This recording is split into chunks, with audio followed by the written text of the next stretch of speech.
हर व्यक्ति की एक पहचान होती है, हर व्यक्ति का एक गुण होता है, हर व्यक्ति का एक स्वभाव होता है, हर व्यक्ति की देश काल जाति आदि सब होती हैं, पर आकाश इन सब से रहित है। उनका कोई नित्य स्थान नहीं है। वो किसी एक बंधन में या फिर एक स्थिति में बंधे हुए नहीं हैं। वो स्वच्छंद और स्वतंत्र हैं। राजन, मानव जब स्वतंत्र होता है तो स्वतंत्र होते ही विचलित हो जाता है, पर मैंने आकाश से सीखा कि वो स्वच्छंद होते हुए भी, स्वतंत्र होते हुए भी विचलित नहीं है, धीर और गंभीर है। मानव को यदि छूट मिल जाए, एक बात कभी कभी बोलता हूं मैं कथाओं में कि यदि किसी दिन घोषणा हो जाए, जैसे मोदी जी ने आकर के 2-3 बार घोषणाएं कर दी, एक बार नोटबंदी की कर दी, एक बार लॉकडाउन की कर दी। किसी दिन मान लीजिए मोदी जी फिर से आके यूं बोल दें कि भैया बहुत बड़ी ज्योतिषियों की बैठक बैठी थी और ज्योतिषियों ने जो है सोच विचार करके एक बात बताइए क्या, कि आगामी 1 मई को यदि संसार का कोई भी व्यक्ति पाप करेगा तो उसको पाप नहीं लगेगा। संसार का कोई भी व्यक्ति कितना भी भयानक जघन्य पाप कर ले, उसको पाप नहीं लगेगा। ऐसी घोषणा उद्घोषणा यदि हो जाए तो 1 मई को क्या होगा बताओ। आप सबकी मुस्कुराहट क्या बता रही है? महाराज, हम सत्य बता रहे हैं, इस बात को आप अन्यथा मत लीजिएगा। और हम किसी को दोष देते हुए या किसी को गलत साबित करते हुए नहीं कह रहे हैं। यदि ऐसी उद्घोषणा हो जाए कि इस दिन कुछ भी करने से पाप नहीं लगता है, 99% लोग पाप करेंगे उस दिन। अपने आप को साधक कहने वाले भी कहीं ना कहीं किंचित मात्र मन में विचार कर लेंगे, कर लेते हैं, आज तो पाप लगना नहीं है। नाम जापक हो, अनंत निष्ठाओं में रहने वाले, अरे जो पाप करते हैं उनकी तो पूछना ही नहीं कि वो क्या करेंगे, पर जो सामान्यतया किसी ना किसी रूप से भयभीत रहते हैं कि हमसे पाप ना बन जाए, ऐसी यदि व्यवस्था कोई किसी दिन उद्घोषणा हो जाए कि आपको पाप नहीं लगेगा, उनके मन में भी, चाहे वो करें नहीं, लेकिन मन में तो भाव आ जाएगा कि कर लें, आज तो लगना नहीं है। ये मानवीय स्वभाव है।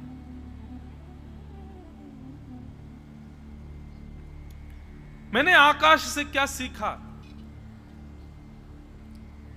मैंने आकाश से सीखा कि वो अत्यंत स्वतंत्र होते हुए भी गंभीर है, अत्यंत स्वतंत्र होते हुए भी, अत्यंत स्वच्छंद होते हुए भी अपनी स्वतंत्रता का दुरुपयोग नहीं करता है। मैंने मानव को दत्तात्रेय भगवान कहते हैं, इसलिए मैंने तीसरे गुरु के रूप में आकाश को स्वीकार किया। ये तीसरे गुरु हैं। अब दौड़ाओ अपनी बुद्धि, आकाश से और क्या क्या सीखते हैं। बहुत कुछ सीखने को, अभी अभी चित्त में बहुत सारी बातें आ रही हैं।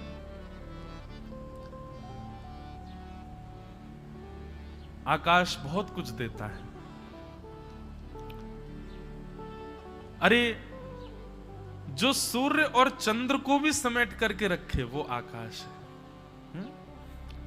अत्यंत तेजों में सूर्य को भी समेट लेता है। मतलब कोई भयानक उग्रवादी आ जाए, सूर्य को उग्रवादी नहीं कह रहा हूं मैं, ऐसा नहीं ले लेना बात को, एक बात कह रहे हैं, सूर्य का स्वरूप कैसा है? उग्र है, उसको सहन नहीं कर पाएगा कोई व्यक्ति।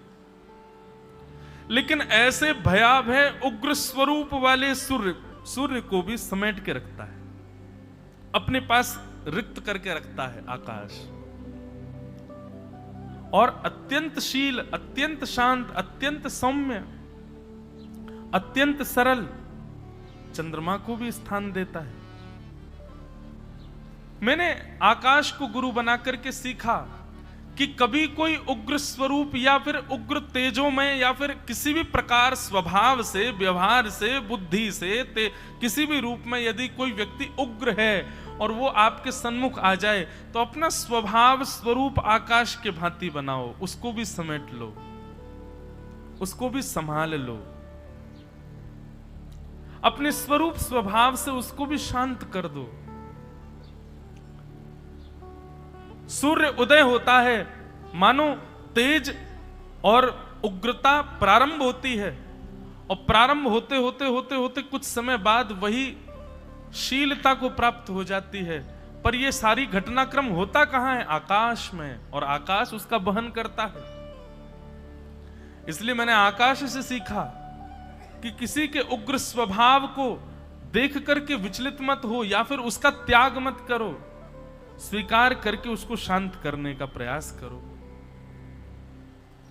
और अत्यंत शील, अत्यंत सौम्य, अत्यंत सरल चंद्रमा को भी श्री आकाश स्वीकार करते।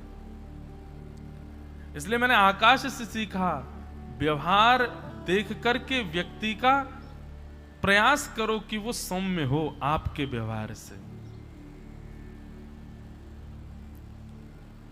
बंधु एक बात और बताएं, नाम जापक व्यक्ति के अंदर एक लक्षण आ जाता है।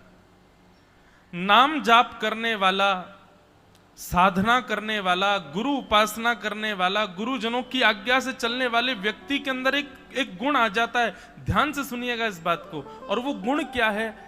कि वह व्यक्ति कैसे भी स्वभाव वाले व्यक्ति के सामने खड़ा हो जाए, चंद मिनट यदि उसकी उपस्थिति वहां रहेगी, और वो व्यक्ति यदि नाम जापक है, गुरुनिष्ठ है, साधना करता है, भक्ति के पथ पर चलता है, उसका मन एकाग्र है, इंद्रियां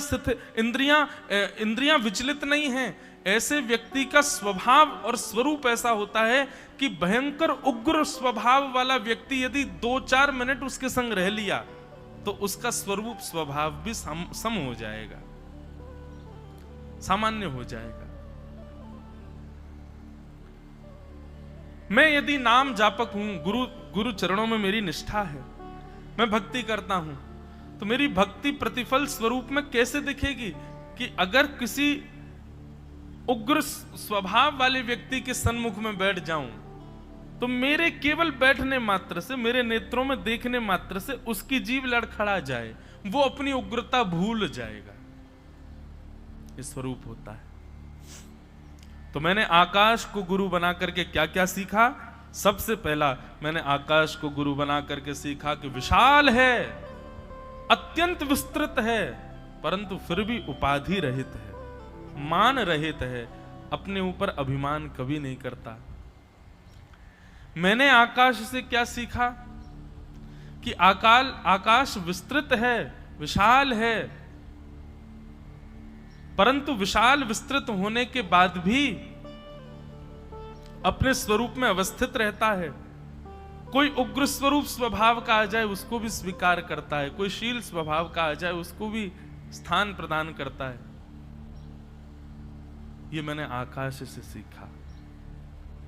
ये मेरे तीसरे गुरु हैं, दत्त भगवान के तीसरे गुरु आकाश। कौन कौन हो गए? पृथ्वी, वायु, आकाशम। अब आकाश से और क्या सीखते हैं हम? ये आपका गृह कार्य है। सोच के लाइए, विचार करके लाइए, और विशेषता इसी बात की रखनी है कि ऐसे भाव ढूंढिएगा जिस पर सामान्यतया किसी की दृष्टि नहीं जा रही है। ऐसा हमने आकाश से क्या सीखा वो विचार करके लाइएगा। बोलो वृंदावन बिहारी लाल की जय। अवधूत चिंतन श्री गुरुदेव दत्त। ऐसे दत्त भगवान को हम प्रणाम करते हैं। आइए अब भागवत के क्रम में हम लोग प्रवेश करें। बंधुओं, आज शाम को यहाँ पर उत्सव भी है। 8:30 बजे से श्री गिरधर लाल जी यहाँ इस मंच पर विराजमान होंगे, और 8:30 बजे से लेकर के और फिर रात्रि थोड़ा विलंब तक ठाकुर जी का यहाँ उत्सव होगा। उसमें कुछ पुष्पों की होली भी होगी, ब्रज के कुछ रसिया होंगे, कुछ पदावलियाँ होंगी। इस प्रकार से हम लोग आनंद करेंगे। और इस उत्सव का कारण क्या है? आज के दिन एक पद लिखा गया था 1 वर्ष पहले, वृंदावन रसामृत। आप सबको उसकी प्रतियां मिल जाएंगी। कथा के विश्राम में हम वो पद गा के आज कथा को विश्राम करेंगे। वृंदावन के सप्त निधियों के प्रादुर्भाव का पद आज ही के दिन श्री गांधी धाम में गुजरात में लिखा गया था। जिनके घर पर उस पद की रचना हुई वो लोग भी सब यहां आए हैं। आप सब लोग भी खूब भाव से आज सकारात्मक सोचे। थाली गिर गई, ओहो अब शकुन हो गया, काय को कुछ और विचार करो। ठाकुर जी यूं कह रहे हैं मुंह कुछ ना खानो कछु और बना के ला इसलिए गिरी है। चलते चलते फिसल के गिर गए। ठाकुर जी कह रहे हैं तू काय को चल रहा है, तू कमरा में पड़ो पड़ो आनंद कर, तू कहीं डोले मत, इसलिए फिसल गए।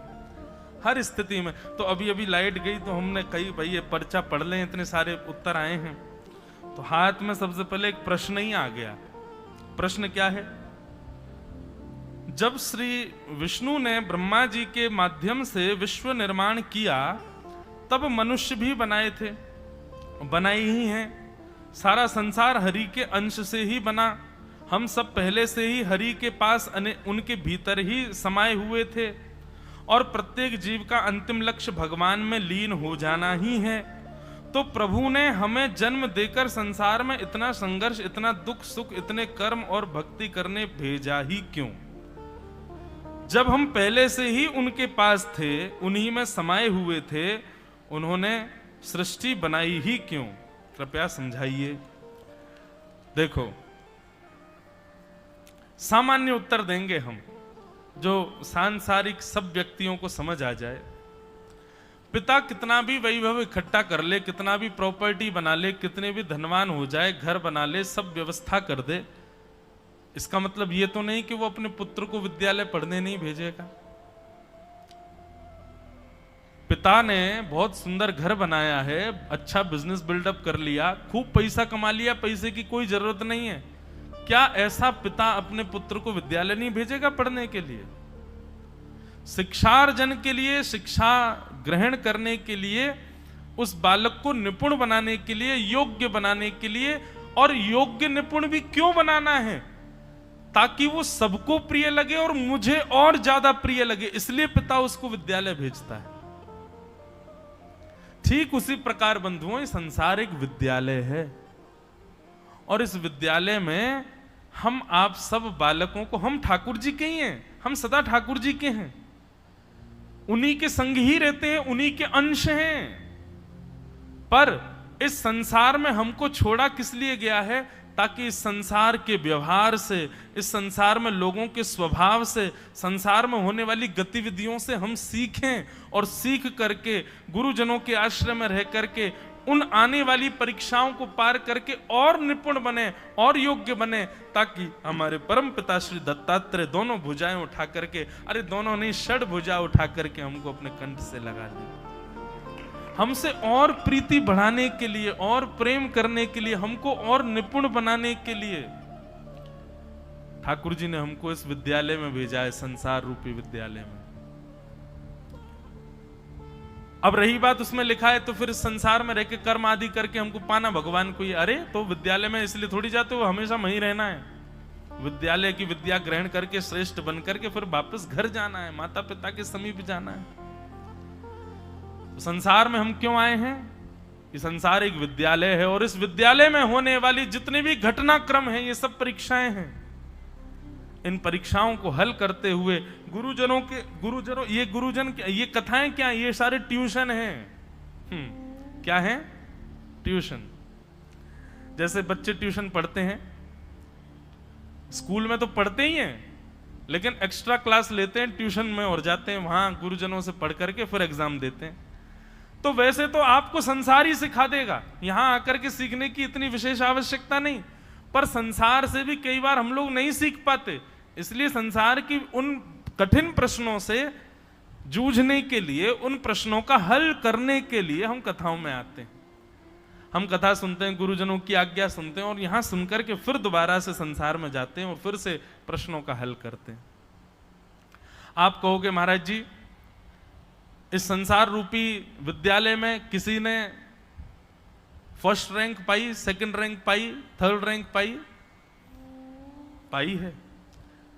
एक और बात है, इस विद्यालय में केवल 2 ही रैंक हैं, या तो फेल या फिर फर्स्ट। बीच वाले नहीं है, ये सेकंड, थर्ड, फोर्थ, फिफ्थ ये सब नहीं है। या तो फर्स्ट ही आओगे या फिर फेल ही हो जाओगे। फर्स्ट कौन आया? हमारे श्री नामदेव जी महाराज ये फर्स्ट आए इस संसार रूपी विद्यालय में। श्री तुकाराम जी महाराज ये फर्स्ट आए इस संसार रूपी विद्यालय में। हमारी भक्तिमती जनाबाई ये फर्स्ट आई संसार रूपी विद्यालय में। नामदेव, श्री नामदेव जी गुरु जी थे ना श्री जनाबाई के, जो जनाबाई के गुरु शायद श्री नामदेव जी ही थे, उन्हीं के यहां ही वो रहती थी। गुरुजनों के आश्रम में रहकर के जनाबाई फर्स्ट आई। तो भैया दो ही रैंक हैं, या तो फेल या फिर फर्स्ट पास। इसलिए ये संसार रूपी सागर में हम लोग आए हैं। ठाकुर जी ने हमको भेजा है ताकि हम ऐसा कुछ करें कि उनको और प्रिय लग सके। इसके लिए हम संसार में आए हैं। जिनका भी ये प्रश्न है उनको बारंबार प्रणाम। इदं भागवतं नाम पुराणं ब्रह्म संहितं उत्तम श्लोक चरितं चकार भगवान ऋषि। कल हम लोग सुन रहे थे कि वेद व्यास जी महाराज ने जब इतने ग्रंथ लिख दिए थे तो फिर भागवत की रचना क्यों की। बहुत ध्यान से सुनिएगा। नारद जी महाराज ने जाकर के वेद व्यास जी से कहा, व्यास जी आपने जितने भी ग्रंथ लिखे हैं, जितना कुछ भी आपने अब तक लिखे है, जितना रचना आपने की है, सब जगह आपने चार बातों को प्रधान बताया, धर्म, अर्थ, काम और मोक्ष। लेकिन उनके लिए आपने क्या लिखा जिनको धर्म से मतलब नहीं, जिनको अर्थ से मतलब नहीं, जिनकी कोई कामना नहीं, और कहां तक कहें जो मोक्ष भी नहीं चाहते, ऐसे लोगों के लिए आपने क्या लिखा। एक बात आपसे कहें बंधुओं, हमारे वृंदावन की रीति थोड़ी सी विलग है। हमारे वृंदावन में मोक्ष की कामना नहीं करते। हमारे वृंदावन की जो भक्ति पद्धति है वो संसार में सबसे अलग है। वृंदावन की भक्ति पद्धति कहती है, हरि जी माने चाकर राखो जी, हरि जी माने चाकर राखो जी, हरि जी माने चाकर राखो जी, चाकर रहसू बाग लगासू, चाकर रहसू बाग लगासू, नित उठ दर्शन पासू, नित उठ दर्शन पासू, वृंदावन की कुंज गलिन में, वृंदावन की कुंज गलिन में, हरि की लीला गासू, हरि जी मोहे चाकर राखो जी, हरि जी मोहे चाकर राखो जी। मीराबाई कहती हमें मुक्ति नहीं चाहिए, तो बोले क्या चाहिए, बोले वृंदावन में झाड़ू लगावे की सेवा मिल जाए, जीवन पर्यंत यहाँ झाड़ू लगाते रहेंगे लेकिन यहां से कहीं नहीं जाएंगे। हमारे वृंदावन में मुक्ति की कामना नहीं है। श्री राधा रानी के पग पग पे प्रयाग जहां केशव की केली कुंज कोटि कोटि काशी है, यमुना में जगन्नाथ, रेणुका में रामेश्वर, तरु तरु पे पड़े रहत अयोध्या निवासी हैं, गोपिन के द्वार द्वार हरिद्वार बसत जहां, बद्री केदारनाथ फिरत दास दासी हैं, स्वर्ग अपवर्ग वृथा लेकर करेंगे हम क्या, जान लो हमें हम वृंदावन वासी हैं। हमें नहीं चाहिए कछु।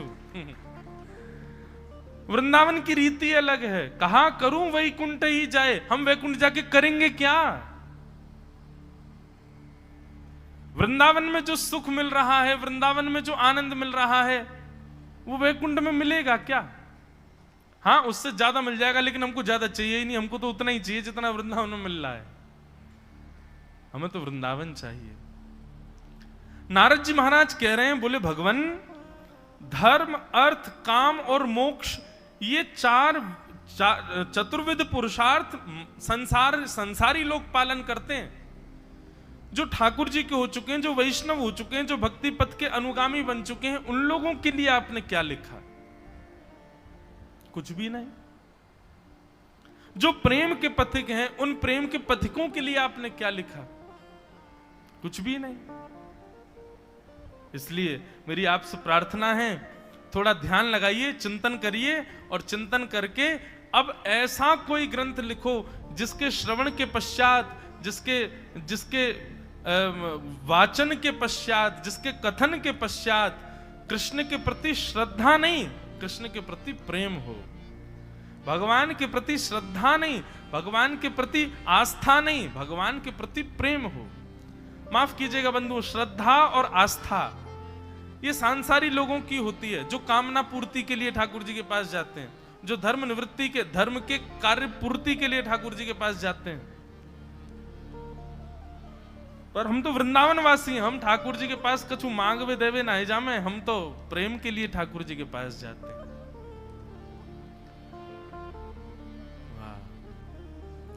संसार के लोग श्री कृष्ण के देवालयों में जाते होंगे, अन्य अन्य कामनाओं से जाते होंगे, पर ब्रजवासी तो कृष्ण देवालयों में जाकर के भी ठाकुर जी की सुध पूछने जाता है, हमारो लाला कैसो है, ठीक है कि ना है।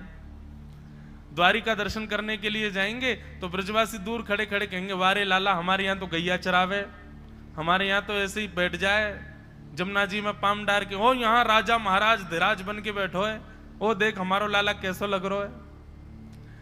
जगन्नाथपुरी में जाएंगे, ब्रजवासी जाकर के जगन्नाथपुरी में कहेंगे, बोले लाला हमारे यहाँ तो मक्खन मिश्री खावे, घर ते चोरी कर करके खा जाए, और यहाँ देख ऐसी बड़ी बड़ी हंडीन में दाल भात खा रहा है, अरे दारी के तेरो पेट खराब हो जाएगा, इतना मत खाए कर। ऐसे ब्रजवासी। एक जगह तो प्रसंग आता है कि अब भी ऐसा होता तो होगा, कोई अनुभव करता नहीं है, पर एक जगह मैंने पढ़ा था कि श्री जगन्नाथ भगवान एक दिन बड़े प्रसन्न, महाराज यहां पुजारी जैसे ही श्रृंगार करने के लिए गया तो ठाकुर जी का जो ब्रह्मवेदी पर स्वरूप था वो ऐसे झूमने लगा, ऐसे मचल रहे थे ठाकुर जी, और बड़े रज रज के अपना श्रृंगार करा रहे थे। बाकी के दिन तो श्रृंगार गिरता रहता है ठाकुर जी का, लेकिन आज तो ठाकुर जी एक एक बार में पूरा श्रृंगार अपना धारण कर रहे थे। पुजारी जी ने कही, बोले जय जय, आज तो बड़े प्रसन्न हो, कहा बात है। उस समय की बात, जब रोड नहीं थे, इतने साधन नहीं थे, जंगल थे पूरे, पैदल यात्रा करते थे बैलगाड़ियों में। जय जय, बड़े प्रसन्न हो आज तो, कहा बात है। अब मैं तो ब्रजभाषा बोल रहा हूं, अब उड़िया में ही बोला होगा उन्होंने तो श्री जगन्नाथ भगवान से, आज बड़े प्रसन्न हो, क्या बात है। तो श्री जगन्नाथ जी कहने लगे, बोले अभी अभी वृंदावन से कुछ भक्तों की टोली मेरे दर्शन करने के लिए जगन्नाथपुरी आ रही है, अब मुझसे इंतजार नहीं हो रहा, मैं बस ये विचार कर रहा हूं, अब इतना बढ़िया श्रृंगार करो, मैं इतना सुंदर लगूं, मेरा भोग भी खूब बढ़िया से लगाना, और सुनो उनकी बढ़िया व्यवस्था कर देना, उनके लिए गद्दे आदि की सब व्यवस्था व्यवस्थित कर देना, बढ़िया प्रसाद बनाना, 3-4 दिन लगेंगे। अरे भगवान अब ये 4 दिन कैसे निकलेंगे मेरे तो मुंह पे तो डटो ही नहीं जा रहा, जल्दी से ब्रजवासी आ जाए, और सुनो वो जैसे ही आवे ना, उनको यहाँ ब्रह्मवेदी के ऊपर ले आना और ला करके मेरे अंग से ऐसे गले लगवा देना मेरे, मैं उनको गले से लगा लूंगा, प्रसन्न हो जाऊंगा। पुजारियों के नेत्रों में आंसू आ गए, बोले कि ठाकुर जी कभी कभी बुरा नहीं मानना, पर संशय होता है कि हम भक्त हैं कि आप भक्त हो, हम भक्ति करते हैं कि आप भक्ति करते हो, हम प्रेम करते हैं कि आप प्रेम करते हो। श्रीमद् भागवत में स्वयं श्री कृष्ण कहते हैं, अहम भक्त पराधीन। बंधुओं, स्वयं को भक्त कह करके अपने ऊपर अभिमान करने वालों, सावधान हो जाइए, आप भक्त नहीं हैं, ठाकुर जी हमारे भक्त हैं। हमारे ब्रज में काम है, मैं भक्तन को दास और भगत मेरे मुकुट मणि। मैं तो भक्तन को दास हूं और ये भक्त मेरे मुकुट मणि हैं। ऐसा प्रेम ठाकुर जी करते हैं। श्री नारद जी महाराज कहने लगे, अब यहां धर्म कर्मा बाई अपने घर में भोजन बनाती है, बिना नहाए धोए बनाती है, दातुन करते करते झूठी दातुन के पिछले भाग से खिचड़ी चला देती है। स्वयं जगन्नाथ भगवान दौड़ करके जाते हैं उसकी खिचड़ी खाने के लिए। धर्म संस्थापनार्थाय संभवामि युगे युगे, धर्म की स्थापना करने वाले स्वयं जगन्नाथ भगवान यहां पर बिना नभी धुबी और ऐसे ही झूठे भाव से बना रही भोग, उसके यहां भोजन पाने चले जा रहे हैं। धर्म खुद ही तोड़ दे रहे हैं ठाकुर जी, सारे नियमों का उल्लंघन स्वयं ही कर दे रहे हैं। किसके लिए? प्रेम के वश। हाँ? श्री जयदेव महाप्रभु के गीत गोविंद के विषय में आता है, भक्तमाल जी में कथा आती है कि श्री जगन्नाथ प्रभु एक दिन सुबह सुबह जैसे कपाट खुले तो पुजारियों ने क्या देखा कि श्री जगन्नाथ भगवान के वस्त्र उधरे पड़े हैं, फटे पड़े हैं, छिले पड़े हैं, जगह जगह श्री जगन्नाथ प्रभु को छोटे छोटे कांटे लगे हुए हैं। पुजारियों ने जाकर के चरण पकड़ लिए, बोले महाप्रभु क्या हुआ, आपके वस्त्र कैसे फट गए और ये आपकी इस प्रकार की स्थिति कैसे हो गई? महाप्रभु जी कहते हैं, बोले मुझे गीत गोविंद बहुत पसंद है और कहीं भी कोई भी गीत गोविंद का गान करता है ना तो सारे काम छोड़ के सुनने चला जाता हूं। ये जगन्नाथपुरी के पास के गांव में एक माली की बेटी है, वो बैंगन के खेत में घुस कर के गीत गोविंद गा रही थी। अब वो गीत गोविंद जब गा रही थी मुझसे रुका ही नहीं गया, मैं दौड़ करके गया तो वहां खेत में इतने सारे कांटे थे, उनसे मेरे वस्त्र फट गए, उनसे मेरे हाथ पांव छिल गए। मैं तो उसको सुनने के लिए गया था।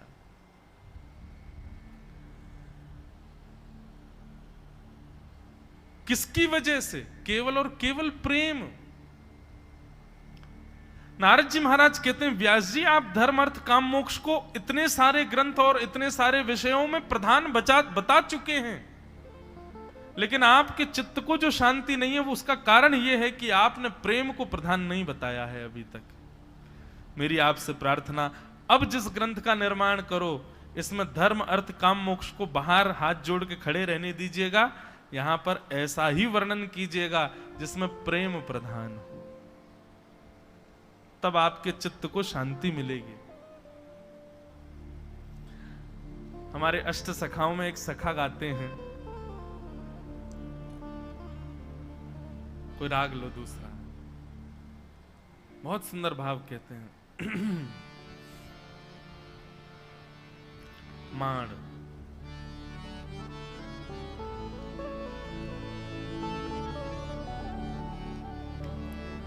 श्री कृष्णदास जी का पद है, ठाकुर जी कैसे मिलते हैं? आप बहुत धर्म करते हो, बहुत नियम करते हो, बहुत आपके सब भाव उन सब में आप पुष्ट हो, लेकिन आपके चित्त में यदि प्रेम नहीं है तो आप कितने भी साधन करते रहो, ठाकुर जी के क्षण भर के दर्शन हो जाएंगे, लेकिन लीला विलास लीला सुख तो तभी मिलेगा जब प्रेम चित्त में आएगा।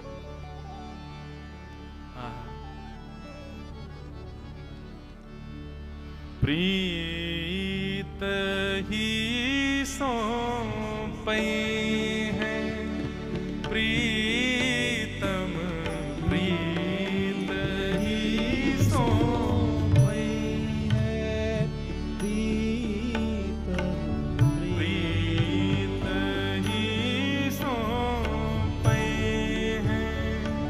प्रीतम, प्रीत ही सौंपई है प्रीतम,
पै हैं प्रीतम।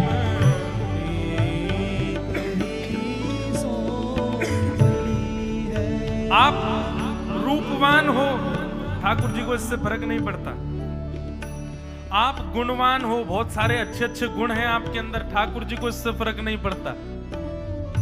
आप शीलवान हो, इससे भी ठाकुर जी को कोई अभिप्राय नहीं है। इन बातन न रिझई हैं, इन बातों से संसार रीझ जाएगा आपसे। अरे देखो कितना गुणवान, अरे बड़ा शीलवान, अरे बड़ा सुंदर है। ठाकुर जी को इन गुणों से कभी नहीं पा सकते आप। श्री गोविंद दास जी का पद है, गोविंद दास कहते हैं केवल एक गुण चाहिए, बाकी सारे अवगुण हो चलेगा, बस एक गुण भीतर ले आओ। क्या? प्रीत ही सौंपे हैं प्रीतम, प्रीत ही सौंपे। प्रेम, प्रीत, यदि ये चित्त में नहीं है तो बाकी सब निरर्थक है। महाराज जी, हमारे गोविंद दास जी 500 वर्ष पहले श्री गिरिराज जी में हुए और इनके साथ ठाकुर जी खेलते थे। श्री गिरिराज जी मंदिर छोड़ करके आते थे। हमारे यहाँ ब्रज में आज भी नियम है कि दोपहर में 12 बजे ठाकुर जी का मंदिर बंद हो जाते हैं सब जगह। 12-1 बजे सारे मंदिर बंद हो जाएंगे वृंदावन में। ठाकुर जी सोते नहीं है, ठाकुर जी गैया चराने जाते हैं। वृंदावन में तो बनचारी है ना ठाकुर जी, इसलिए गैया चराने गए ठाकुर जी। और वही बीच का जो समय है 12 बजे से लेकर के 4-5 बजे तक का, वृंदावन में श्री कृष्ण का अनुभव 2 समय में हो सकता है, या तो 12:30-1 बजे से लेकर के 4:30 बजे तक, या फिर रात्रि 10 बजे से लेकर के सुबह 6 बजे तक। या तो पूरी रात्रि आपको श्री कृष्ण अनुग्रह करा सकते हैं, या ये दोपहर का समय जो वन चारण के लिए ठाकुर जी जाते हैं। तो गोविंद दास जी, गोविंद स्वामी जी प्रत्यक्ष में देखने में तो गवैया हैं। रुको एक लीला सुनाएं फिर गाएंगे आगे का पद। वो देखने में कौन है? बोले कि मंदिर में जाते हैं ठाकुर जी को पद सुनाते हैं, लेकिन उनकी अंतरंग इशारे चलते थे ठाकुर जी के साथ। जैसे ही गोविंद दास जी पद गाते थे, गुसाई जी श्रृंगार करते थे ठाकुर जी का, गोविंद दास जी पीछे खड़े खड़े पद गाते थे। तो जैसे ही गुसाई जी श्रृंगार करते करते थोड़ा श्रृंगार लेने के लिए नेक दूर जाते, ठाकुर जी ऐसे खड़े खड़े नीचे से एक मोती उठाते, मोती उठा के ये मारते टक के गोविंद दास के सिर पे। और जैसे ही गोविंद दास के सिर पे लगती, गोविंद दास कहते माने ना दारी की तो बताऊं, रुक जा। जैसे ही वो मोती लेकर के वापस गोविंद दास मारते, तब तक गुसाई जी वापस आ जाते। और गुसाई जी के आते ही वो मोती ठाकुर जी की जगह गुसाई जी में जाके लग जाता। गुसाई जी कहते हे गोविंदा, तू ठाकुर जी को मोती मार रहा है? गोविंद दास बोले मेरो माथो देखियो, ये गुम्माटो फूल को ये आपके लाला ने मारो मोए। आपको लाला ऊधम मचावे वो ना दिखाई दे आपको, और मैं नेक कछु कह दूं सो मुंह पे चिल्ला रहे हो, मुंह पे बरस रहे हो, या समझा लो बहुत ऊधम मचावे ये। ऐसी लीला करते। गुसाई जी के नेत्रों में आंसू आ जाते। बोले गोविंदा तू कितनो भाग्यशाली, तेरे संग ठाकुर जी लीला करें। गोविंद दास के साथ ऐसी ऐसी लीला करते महाराज। एक बार ठाकुर जी गोविंद दास से बोले ए गोविंदा, बोले हाँ मेरो दाल बाटी खावे को मन हेरो है। आप लोग दाल बाटी जानते हैं? महाराष्ट्र में खाते हैं दाल बाटी हैं? राजस्थान की बढ़िया, राजस्थान हमारे ब्रज में खूब खाते हैं दाल बाटी चूरमा, जो खाए सो सूरमा। तो दाल बाटी चूरमा ठाकुर जी बोले ए गोविंदा, ऐसे ही बोलते थे, बोले मोए दाल बाटी खानी है। गोविंदास बोले 56 भोग बनते हैं रसोई में। अपरस में मुंह पे पट्टी बांध करके महाराज रसोईया बनाता है। अपरस में यमुना जी का जल आता है वहां से, वृंदावन से, उसके जल में सुंदर प्रसादी बनती है। इतने सुंदर शुद्ध भोजन को छोड़ के यूं कह रहे दाल बाटी खानी है। ठीक है मैं आज बोल दूंगा रसोई घर में बनवा देता हूं। बोले ना रसोई की ना खानी तो? बोले तेरी कदम खंडी में आऊंगा। गोविंदास जी जहां बैठ करके भजन चिंतन करते थे, मंदिर से थोड़ा दूर था, सुंदर वन था गिरिराज जी में। बोले मां आऊंगो और वहीं पे तू कंडा, वही गोबरी कंडा में बना, और कंडा में बना के तैयार कर, मैं आऊंगा वहीं खाऊंगा। गोविंदास जी बोले यहाँ सब लोग आपको मंदिर में पूजने आते हैं, आप यहाँ पे भगवान हो, ऐसे कहीं खाने पीने आओ। बोले कोई को पता थोड़ी चलेगी, मैं आ जाऊंगा, तू चिंता मत कर, तू सुन तैयारी कर ले, आज मैं तेरे यहाँ आके प्रसाद पाऊंगा। गोविंदास जी चुपचाप मंदिर से भाग गए, किसी को बताया नहीं, किसी को पता थोड़ी कि ठाकुर जी ऐसे बाहर भी चले जाते हैं, सबको लगी अंदर ही रहते हैं ये। गोविंदास जी दौड़ करके गए, बढ़िया कंडा में बढ़िया उपले उपले लगा करके, महाराज बाटी बनाई, दाल चढ़ा दी, सुंदर, ठाकुर जी आएंगे पाने। एक पंथ दो काज, ठाकुर जी को दो लीलाएं एक साथ करनी थी, एक तो गोविंददास के संग सुख लेना है, और एक झाड़ू लगाने वाला गिरिराज जी की तलहटी में झाड़ू लगाता था, उसको मंदिर में प्रवेश नहीं करने देते थे लोग, तो वो बेचारा बाहर खड़ा खड़ा ही दर्शनार्थियों से पूछता था कि ठाकुर जी दिख कैसे रहे हैं, मुझे ये बता दो। दर्शनार्थी आकर के बताते थे, नीली ठाकुर जी ने बाघा पहना है, गले में मोतियों की माला है, मकराकृत कुंडल है, ऐसा टिपारा ठाकुर जी के सिर पर रखा है, और ऐसा ठाकुर जी का श्रृंगार है। तो वो बाहर खड़ा खड़ा नेत्र बंद करके सुन सुन करके ही अपने चित्त में एक झांकी बना लेता था, और मन में सोचता था ऐसे दिख रहे होंगे ठाकुर जी। पर रोज प्रार्थना करता था, नाथ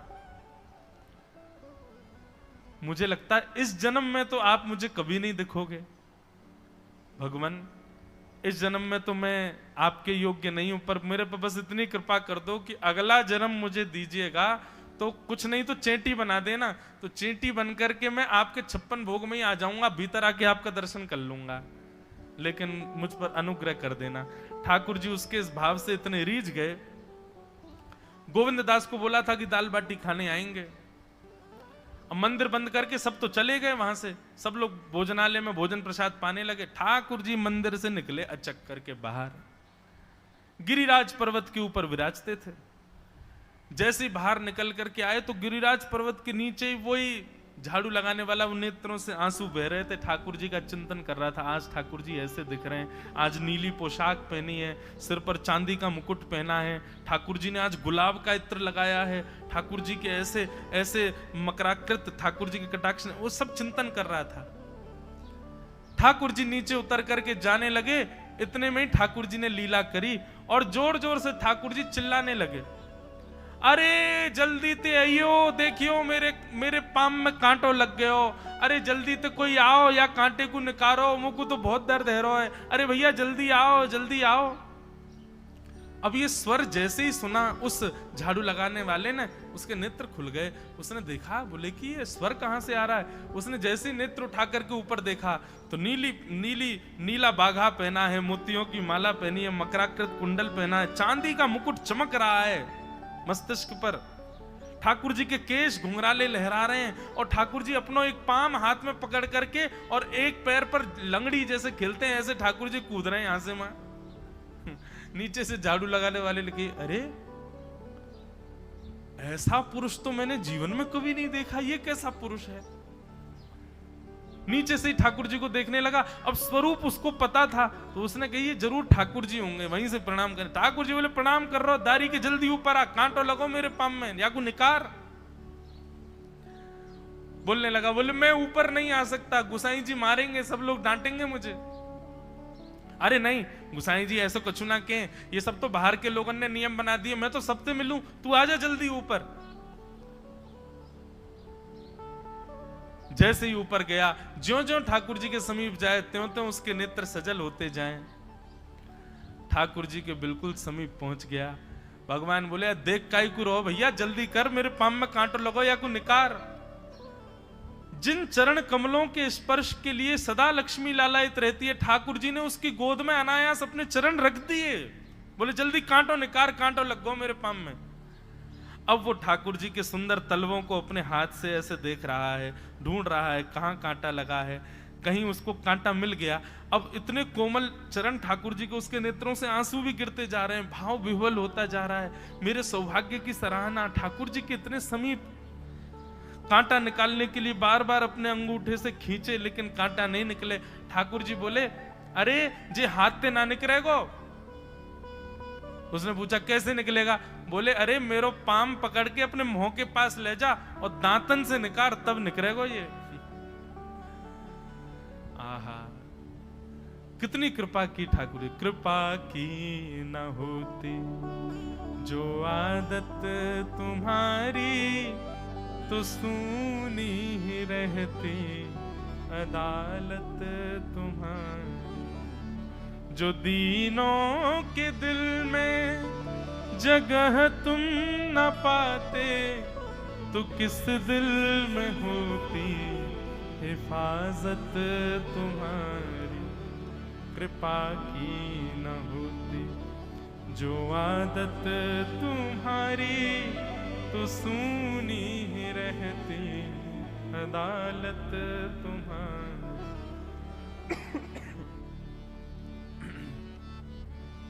कितनी कृपा। उसने कांटा निकाला मुख से। ठाकुर जी बोले अब चल, मुंह से चलो ना जा रहा। गोविंद दास ने अपनी कदम खंडी में दाल बाटी बनाई है, मुंह ले चल वहां पे। बोला कैसे लेके चलूं? बोले तेरे कंधान पे बैठ जाऊंगा मैं। और ठाकुर जी ने अपने दोनों पांव ऐसे लटका लिए उसके यहाँ पे और सिर पकड़ करके उसके ऊपर ही बैठ गए। बोले चल ले चल मुंह को। वो तो महाराज बेहोशी सी हो रही है, उसको विश्वास ही नहीं हो रहा ठाकुर जी मेरे संग इतनी बड़ी लीला कर रहे हैं। गोविंद दास की कदम खंडी में पहुंचने से पहले उस बालक ने ठाकुर जी गोविंद दास जी मुझे बहुत मारेंगे, अगर उनको पता चल गई मैंने आपको छू लिया है तो मुझे बहुत डांटेंगे। आप एक काम करो, अब यहां से आप पैदल चले जाओ, मैं यहीं खड़ा हूं। ठाकुर जी बोले यहीं खड़ो रही हो, तेरे काजी दाल बाटी लेके आऊंगा मैं। ठाकुर जी पहुंच गए गोविंद दास के पास। आहा, जो ठाकुर जी अचल दिखते हैं सबको मंदिर में, वो सचल दिखते हैं गोविंद दास को। कितनी बड़ी कृपा। गोविंद दास के यहाँ ठाकुर जी पहुंच गए और पहुंच करके ठाकुर जी बोले चल गोविंदा जल्दी खवा, मुझको तो बहुत जोर की भूख लगी है। गोविंद दास बोले हाँ हाँ बिराजो।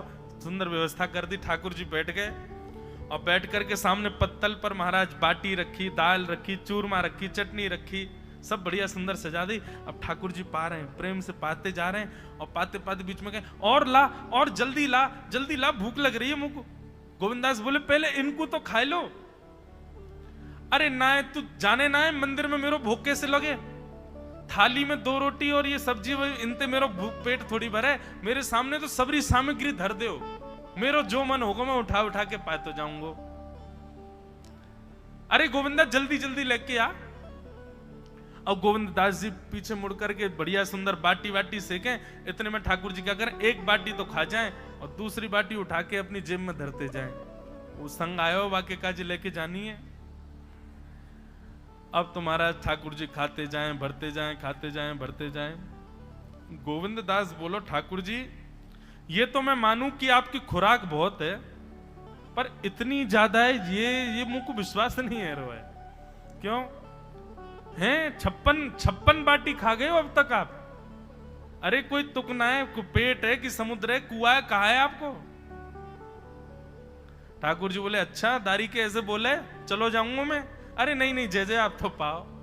ठाकुर जी तो जेब में भरते जा रहे थे। अब ठाकुर जी का पेट भर गया। ठाकुर जी बोले चल भैया गोविंदा अब पेट भर गयो, नेक देर हम एक पेड़ के नीचे बैठ के नेक सुस्ताए लें, फिर बाकी बाद मंदिर में जाएंगे। 4 बजे मंदिर खुल जाएगा दर्शन देने। जैसे ही ठाकुर जी खड़े भये महाराज, सोई उनकी पीतांबरी फैल गई। पीतांबरी फैली।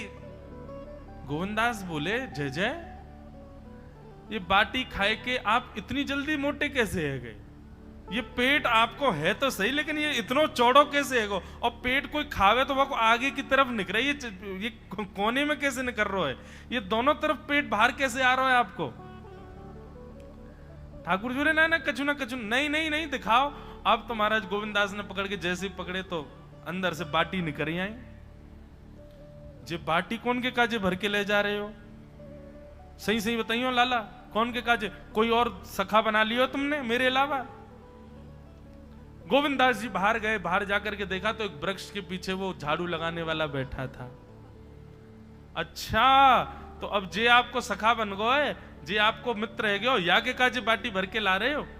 ठाकुर जी कहे अच्छा अरे भैया ठीक है, अब तू सबंत कह मत दियो कि मैं या के संग आयो, या के संग खेलूं। अरे बेचारो बड़ो प्रेम करे मोते, ये भूखो बेचारो, मैंने सोची या के काजी बाटी ले चलूं। गोविंद दास जी के चित्त में एक क्षण के लिए तो यह भाव आ रहा है कि ठाकुर जी कितने प्रेमी हैं, लेकिन बाहर से कैसा दिखा रहे हैं?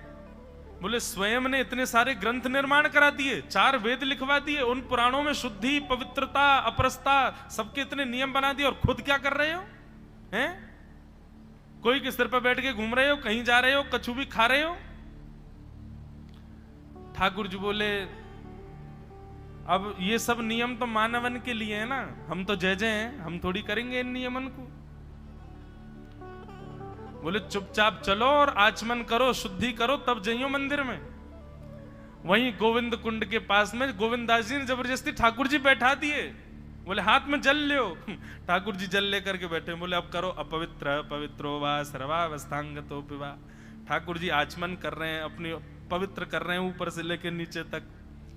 इतने में ही गोविंद दास बोलते बोलते बोलते बोलते पीछे के गए और ठाकुर जी की पीठ पे जाकर के एक धक्का दियो महाराज, पूरे ठाकुर जी डुबा दिए कुंड में। ठाकुर जी पूरे ऊपर से नीचे तक भीज गए। ठाकुर जी बोले दारी के तेरी शिकायत करूंगा, गुसाई जी ते कहूंगा तू ऐसे करे मेरे संग। गोविंद दास बोले मैं बता दूंगा तुम कौन कौन के कंधान पे चढ़ के घूमो। हम मंदिर के लिए इतना नियम बना रखो है, नहा के आओ, धो के आओ, हाथ पांव खासा करके आओ, और कुछ अपवित्र वस्तु मत छीलेना, अपरस में रहना, गीला वस्त्र तन पे होना चाहिए। आपकी सेवा के लिए इतने नियम, और खुद क्या कर रहे हो? ऐसे गोविंद दास वो कह रहे हैं यद्यपि रूप गुण शील सुधरता, इन बातन ना रिझई है, प्रीतम प्रीत ही सोई।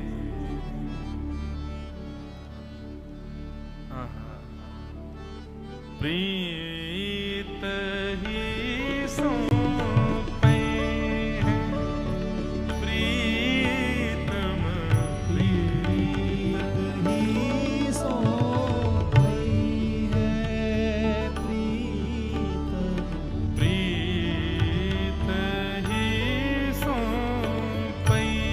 है, प्रीतम प्रीत ही सोई है, प्रीतम। यद्यपि रूप गुण शील सुधरता, यद्यपि रूप गुण शील सुधरता, इन बातन ना रिझई है, ओ इन बातन ना रिझई है, प्रीतम प्रीत ही सोई है, प्रीतम प्रीत ही सोई है। आहा सतकुल जन्म कर्म शुभ लक्षण, सतकुल जन्म कर्म शुभ लक्षण, वेद पुराण पढ़ई है, वेद पुराण पढ़ई है, गोविंद प्रभु स्नेह सुवालो, गोविंद प्रभु स्नेह सुवालो, रसना कहाँ जो न चाहिए, रसना कहाँ जो चाहिए, प्रीतम प्रीत ही सोई है, प्रीतम प्रीत ही सोई है,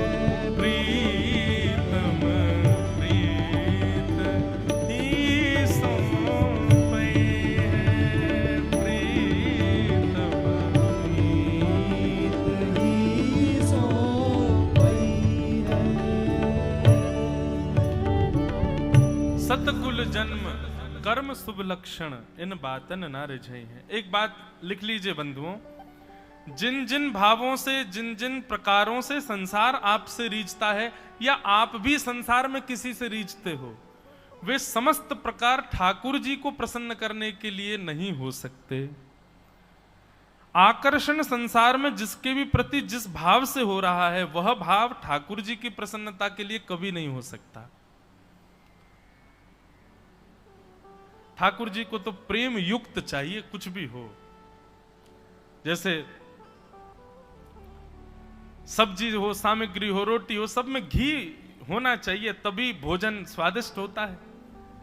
ऐसे ठाकुर जी को निवेदित करने वाली कोई भी वस्तु हो, यदि प्रेम विहीन है तो ठाकुर जी स्वीकार नहीं करेंगे। प्रेम तो चाहिए।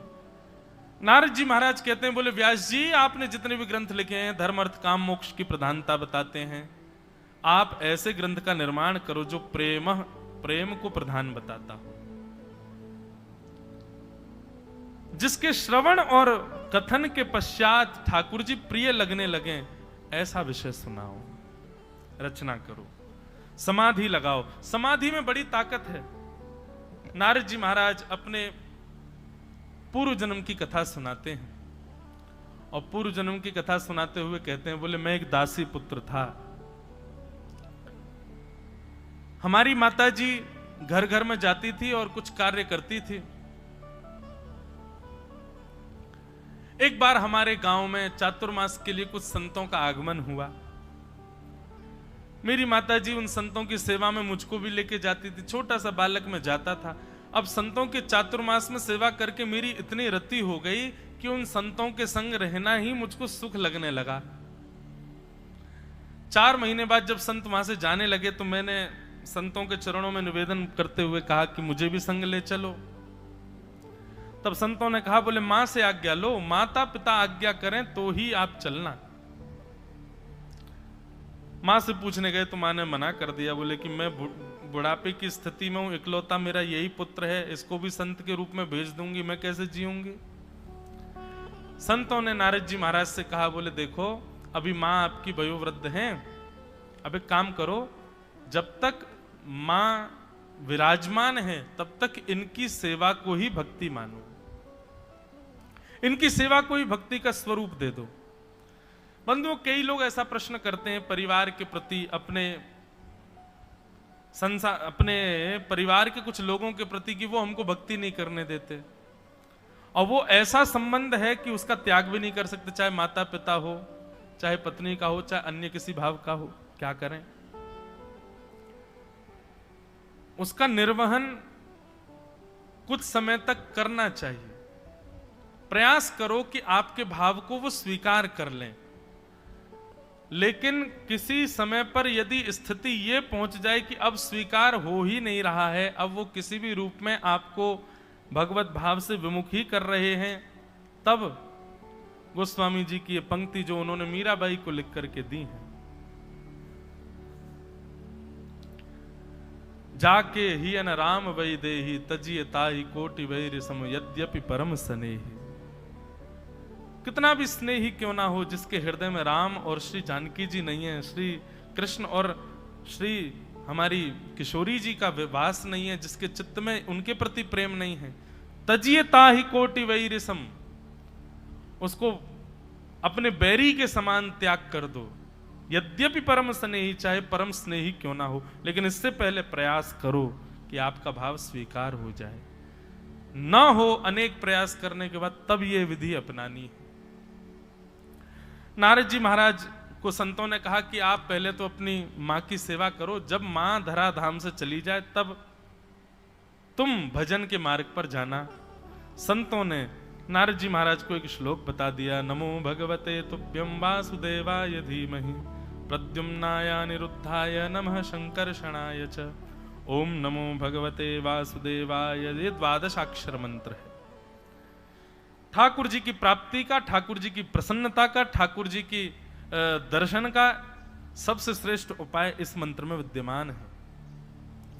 नारद जी महाराज को संतों ने ये मंत्र प्रदान कर दिया और कहा कि अब प्रतीक्षा करो, जब तक मां है तब तक सेवा को ही भक्ति मानो। नारद जी महाराज खूब अपनी माँ की सेवा करते थे। एक दिन आया, उनकी माँ ने अपने प्राण त्याग दिए। नारद जी बोल रहे हैं कि मैं बहुत रोया, अपने पूर्व जन्म की कथा सुना रहे हैं।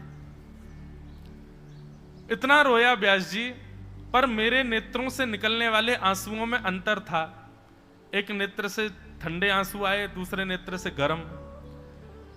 पीड़ा में जब व्यक्ति रुदन करता है तब आंसुओं का जल गर्म होता है, लेकिन जब आनंद में रुदन करता है तब उसके अश्रु जल जो होते हैं वो शीतल होते हैं। पीड़ा में जब रुदन करता है व्यक्ति, तब इच्छा होती है कि कोई आकर के संभाले, कोई आकर के रोके, कोई आकर के मुझको देखे। पर जब आनंद में रुदन होता है तब इच्छा होती है कि कोई रोके ना, ये रुदन चलने दो, मुझे रोने दो, बस भाव में ठाकुर जी के में।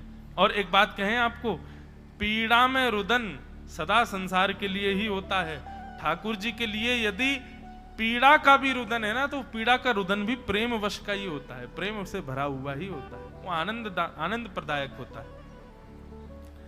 नारद जी बोले मां चली गई थी इसलिए पीड़ा में था, अब ठाकुर जी से मिलन के लिए आगे बढ़ूंगा इसलिए प्रसन्न भी था, इसलिए दोनों प्रकार के आंसू आए। मां का संस्कार करके मैं वन में जाकर के मैंने इस मंत्र का, द्वादशाक्षर मंत्र का खूब जप किया। जप करते करते करते करते करते करते एक दिन ठाकुर जी का शंख चक्र गदा पद्म धारण चतुर्भुज रूप का एक क्षण के लिए मुझको दर्शन हुआ, और एक क्षण का दर्शन होते ही वो दर्शन अंतर्ध्यान हो गया। नारद जी महाराज आर्तनाद से पुकारने लगे, ठाकुर जी कहां चले गए? आप एक क्षण के लिए आए, फिर चले क्यों गए? तब ठाकुर जी आकाशवाणी करते हुए कहते हैं, अविपक्व कषायाणाम दुर्दशोहम कुयोगिनाम सकृत यद्दर्शितम रूपम एतत् कामायते नघ। हे नारद जी, अभी आपकी भक्ति परिपक्व नहीं है। परिपक्वता ना होने के कारण मेरा एक क्षण का दर्शन हुआ है, पर मैंने दर्शन एक क्षण का देकर के आपको यह बात पुष्ट कर दी है कि मैं निश्चित जल्दी आऊंगा, लेकिन तब तक आप और परिपक्व करो अपने भजन को। बंधुओं, ऐसा हो ही नहीं सकता कि नाम साधक, कथा श्रवण करने वाला, भजन मार्ग को अपनाने वाले व्यक्ति को कभी भगवद अनुभव ना हुआ हो। आप पूरा विचार कीजिए, जब से आप नाम साधक हुए हैं, गुरुनिष्ठ हुए हैं, कथा श्रवण करना प्रारंभ किया, तब से लेके अब तक ऐसा हो ही नहीं सकता कि भगवत कृपा और भगवत अनुभूति आपको ना हुई हो। कभी ना कभी तो इस भगवत अनुभूति का आपने आनंद सुख लिया ही होगा। और यदि किंचित भी एक बार भी किसी के चित्त में या किसी के मन में या किसी के भाव में ठाकुर जी के सुंदर भाव एक बार भी एक क्षण के लिए आए हैं, तो यह बात निश्चित है कि ठाकुर जी आपसे मिलने का मन बना चुके हैं। बस आपकी परिपक्वता की प्रतीक्षा कर रहे हैं कि और परिपक्व हो जाओ तब आऊंगा। एक बार भी किसी भी रूप में आपको ऐसा अनुभव हुआ है, यह तो ठाकुर जी की कृपा थी। ऐसा ऐसा ऐसा भाव चित्त में आया है, रोंगटे खड़े हो गए हो, प्रेमाश्रु छलकने लगे हो नेत्रों से, ऐसी स्थिति एक बार भी यदि जीवन में कभी बनी है तो बस निश्चित मान लीजिए ठाकुर जी आपका नाम रजिस्टर कर चुके हैं मिलने में। बस अब आपकी परिपक्वता की प्रतीक्षा कर रहे हैं कि और थोड़ा परिपक्व हो जाए और थोड़ा श्रेष्ठ हो जाए, फिर आते मिलेंगे, हम प्रिया के संग लीला करेंगे, क्रीड़ा करेंगे। वही यहां पर नारद जी के साथ में वही तो हुआ। नारद जी महाराज को एक क्षण के लिए दर्शन देकर ठाकुर जी कह रहे हैं कि मैंने एक क्षण का दर्शन इसलिए दिया कि मैं तुमको प्रमाण दे रहा हूं कि मैं भी तुमसे मिलूंगा, लेकिन अभी तुम परिपक्व नहीं हो, और भजन करो। नारद जी बोले उसके बाद तो मैंने इतना भजन किया, इतनी साधना की, इतना भजन किया, इतनी साधना की कि साधना करते करते करते करते करते करते पूरा जीवन मैंने ठाकुर जी के नाम जप में ही निकाल दिया, और बस इस प्रसन्नता में कि वो मिलेंगे, वो मिलेंगे, वो मिलेंगे, करते करते साधन करते करते नाम जब एक दिन मैंने अपने प्राणों का त्याग कर दिया। और जब मेरे प्राण चले गए तो जब मैं पुनर्अवतरित हुआ तो व्यास जी पुनर्जब मुझको रूप प्राप्त हुआ तो ठाकुर जी ने मुझे इतना प्रिय बना दिया, इतना समीप बुला लिया कि अब मैं नारद के रूप में देखा जाने लगा हूं। ये वही बालक है जो एक दासी का पुत्र था, ये वही बालक है जो संतों के आगे पीछे घूमता था, ये वही बालक है जिसने अपनी मां की अंतिम सेवा के पश्चात वन में जाकर के भजन किया, और ये वही बालक है जिसको एक क्षण के लिए ठाकुर जी दिखे थे, और ये वही बालक है आज नारद बन के 24 घंटे ठाकुर जी का दर्शन करता हूं मैं। और केवल नारद जी की इतनी उपयोगिता नहीं है, ठाकुर जी किसी से भी मिलने का मन बनाते हैं तो सबसे पहले नारद जी से पूछते हैं तुम बताओ मिले कि नहीं। नारदो देव दर्शन, जैसे मान लो ठाकुर जी का मन हो जाए कि मुझे इससे मिलना है, ये व्यास जो कथा कर रहा है इससे मिलना है, तो पहले नारद जी को ठाकुर जी बुलाएंगे, उनसे कहेंगे सुनो हम थोड़ा मन बना रहे हैं इससे मिलने का। एक प्रकार से ये कह दें तो भगवान के सलाहकार हैं श्री नारद जी, सोचो। तब नारद जी कहते अच्छा इससे मिलेंगे आप? बोले हाँ। कुछ देर प्रतीक्षा करो ठाकुर जी, जरा मुझे इसकी परीक्षाएं लेने दो, मैं जाके देखता हूं ये कैसा है कैसा नहीं है। तब बंधुओं उसके जीवन में आने वाले साधु सन्यासी महात्मा संत वैष्णव या जो भी उसके जीवन में आ रहे हैं, उसके वैष्णव होने के बाद वे सब उसकी परीक्षा ले रहे हैं। कोई उससे तेज आवाज में बात करेगा, अब तेज आवाज सुनकर के उसको बुरा लग जाए, रोने लग जाए, नारद जी कहेंगे फेल, इससे नहीं मिलना ठाकुर जी, सहन करना ही नहीं आता इसको, तो जरा सा इससे थोड़ा तीव्र आवाज में बोल दो ये तो रो जाता है। उसकी मन की इच्छा के विपरीत कोई वस्तु उसको प्राप्त हो जाए, उससे व्यथित हो जाए, नारद जी फेल कर देते हैं। तो इसलिए भक्ति के पथ पर जब आप चलने लगो तो बस ये विचार कर लेना कि आपकी अब परीक्षा नारद जी ले रहे हैं। किसी भी प्रकार के अपयश, अपमान, अयोग्यताएं, दुख, संकट, पीड़ा आदि ये सब जो भी हैं, इनसे विचलित नहीं होना है, इनसे व्यथित नहीं होना है। विचलित, व्यथित और कहीं घबरा गए उन स्थितियों से तो नारद जी आपको फेल कर देंगे, ठाकुर जी से कह देंगे इससे नहीं मिलना आपको। लेकिन यदि सबको पार कर लिया तो मीराबाई की तरह आपको भी मिले। मीराबाई कितने, अरे मीराबाई के सब सारे भक्तों को देख लो, सबके जीवन में कितने कष्ट, कितनी आपत्ति विपत्ति, कितने संकट, सबको पार कर गए तभी ठाकुर जी मिले, तभी ठाकुर जी जीवन में आए, तभी ठाकुर जी ने अनुग्रह किया। इसलिए भैया, और मैं इस बात को दावे से कह सकता हूं कि यहां अभी दत्त धाम में बैठे हुए पीछे वाले श्रोता से लेके व्यास मंच पर बैठे हमारे चारों वेदों के पाठ कर रहे समस्त आचार्यगण, गुरुजन, यहां इस परिसर में बैठे हर एक व्यक्ति को आज तक की आयु में ठाकुर जी का एक नहीं अनेक बार अनुभव हुआ है। उनकी कृपा का, उनकी अनुभूति हुई है। किसी न किसी रूप में आपने वो अनुभव किया है कि ये परम सत्ता के द्वारा ही की गई थी योजना, ये हमारे बस की नहीं थी। तो इसका मतलब क्या है, मैं और सहित आप लोग, हम सबसे ठाकुर जी मिलने को मन बना चुके हैं, बस हमारी परिपक्वता का विचार कर रहे हैं, प्रतीक्षा कर रहे हैं। हम परिपक्व हों तो वो हमसे मिले।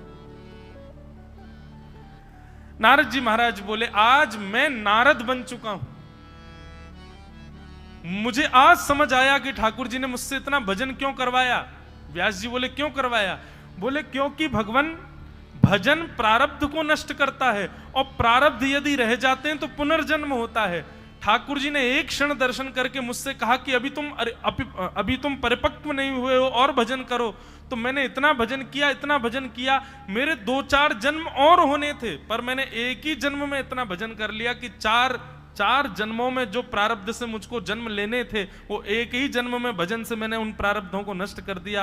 और प्रारब्ध नष्ट होते ही अब जन्म लेने का तो कोई औचित्य बचा नहीं, तो ठाकुर जी ने मुझे देव स्वरूप बना करके नारद के रूप में व्यवस्थित कर दिया है।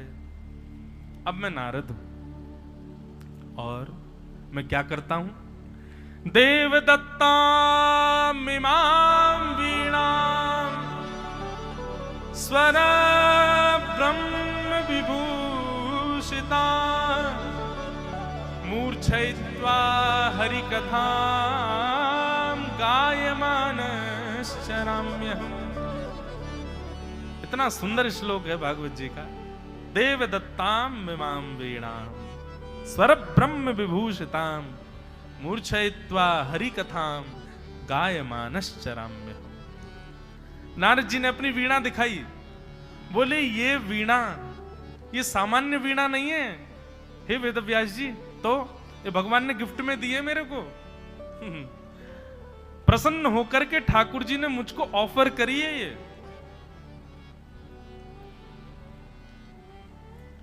वेदव्यास जी बोले जरा हमको भी तो दिखाओ, ने हाथ स्पर्श तो करा, तो ठाकुर जी ने दी अपने हाथ से। बोले हाँ।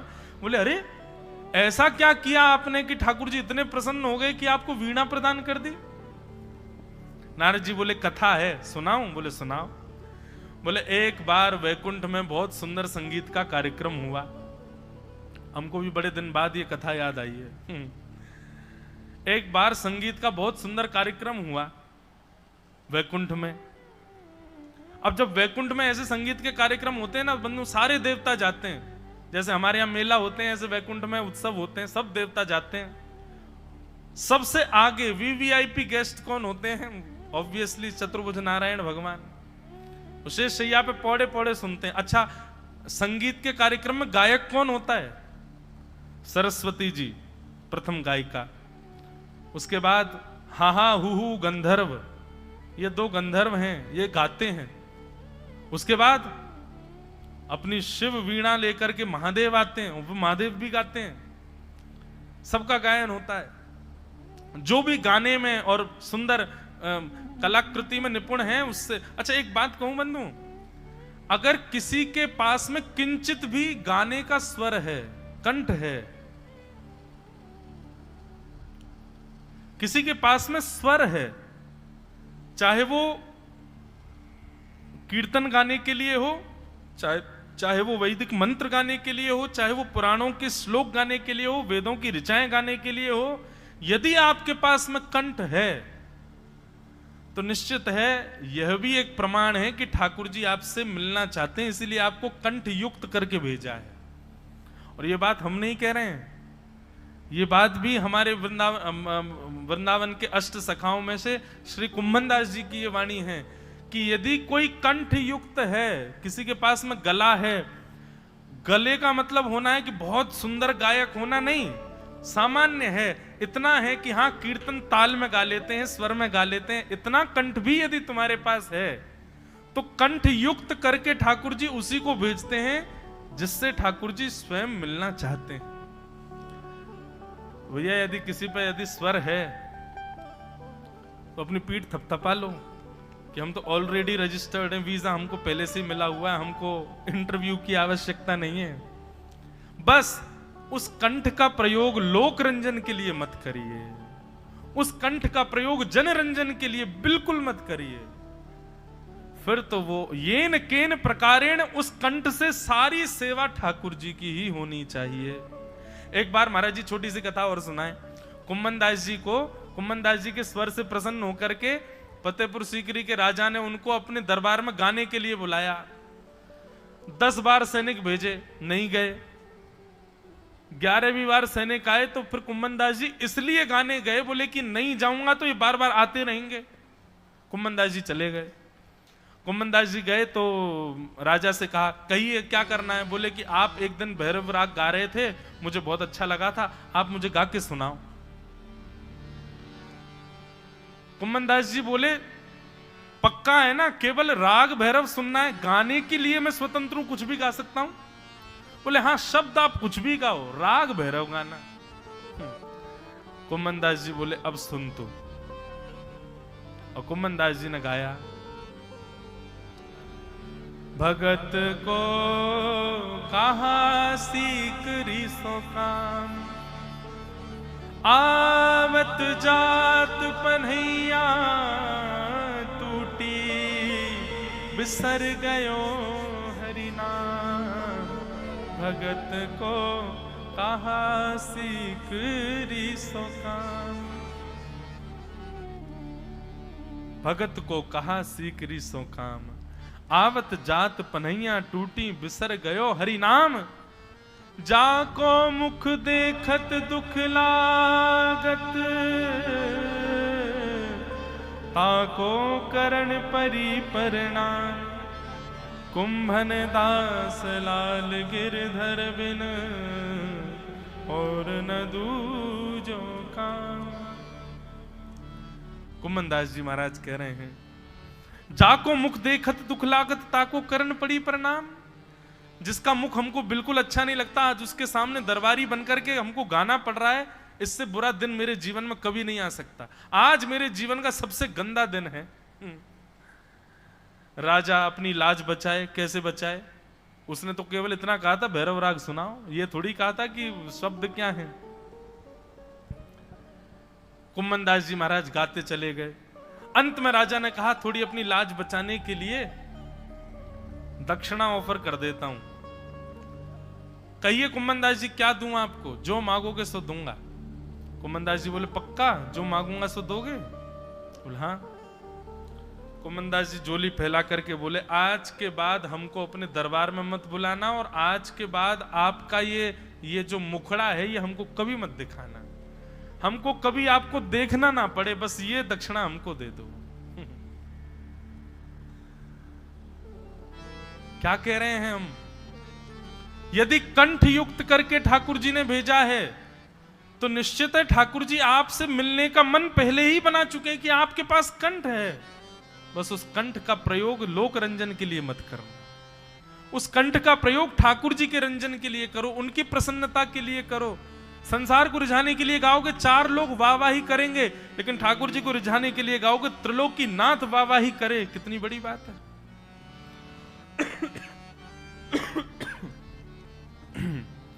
अब मेरे को बार बार यही प्रसंग याद आते जा रहे हैं। ठाकुर जी को गायन इतना पसंद है। कल भी हमने सुनी थी तानसेन की एक कथा और आती है। तानसेन को पता चल गया कि यहां पर राज गवैया बन के नहीं गाना है, यहां तो भाव से गाना है। तो तानसेन अब आता जाता गाता था, ठाकुर जी के सामने आके गाता था। पर तानसेन का नियम था कि कई गवैया होते हैं वो पान खा करके गाते हैं, मुंह में पान दबा लेते हैं दो चार, उसके बाद गाते हैं, बिना पान के नहीं गाते। तानसेन पान खा के गाता था। तो गुसाई जी ने एक दिन तानसेन से कहा, बोले सुनो तुम झूठे मुंह से मत सेवा किया करो ठाकुर जी की, ये कोई लोक रंजन की गायकी नहीं है, ठाकुर जी की सेवा कर रहे हो, कुल्ला करके आओ। तो ठीक है, तानसेन बाहर गया। अगली बार जब आया तो महाराज कुल्ला करके आया, ठाकुर जी के सामने गाने लगा। तो खड़े खड़े ठाकुर जी के कभी तो कानन के कुंडल गिर जाएं, कभी गले की माला ढीली हो जाए, कभी वंशी जी फेंक दें, कभी कुछ कर। गुसाई जी भीतर गए, पर्दा लगा के जय जय। कहा भयो भूख लग रही है, आप काय को श्रृंगार उतार रहे हो?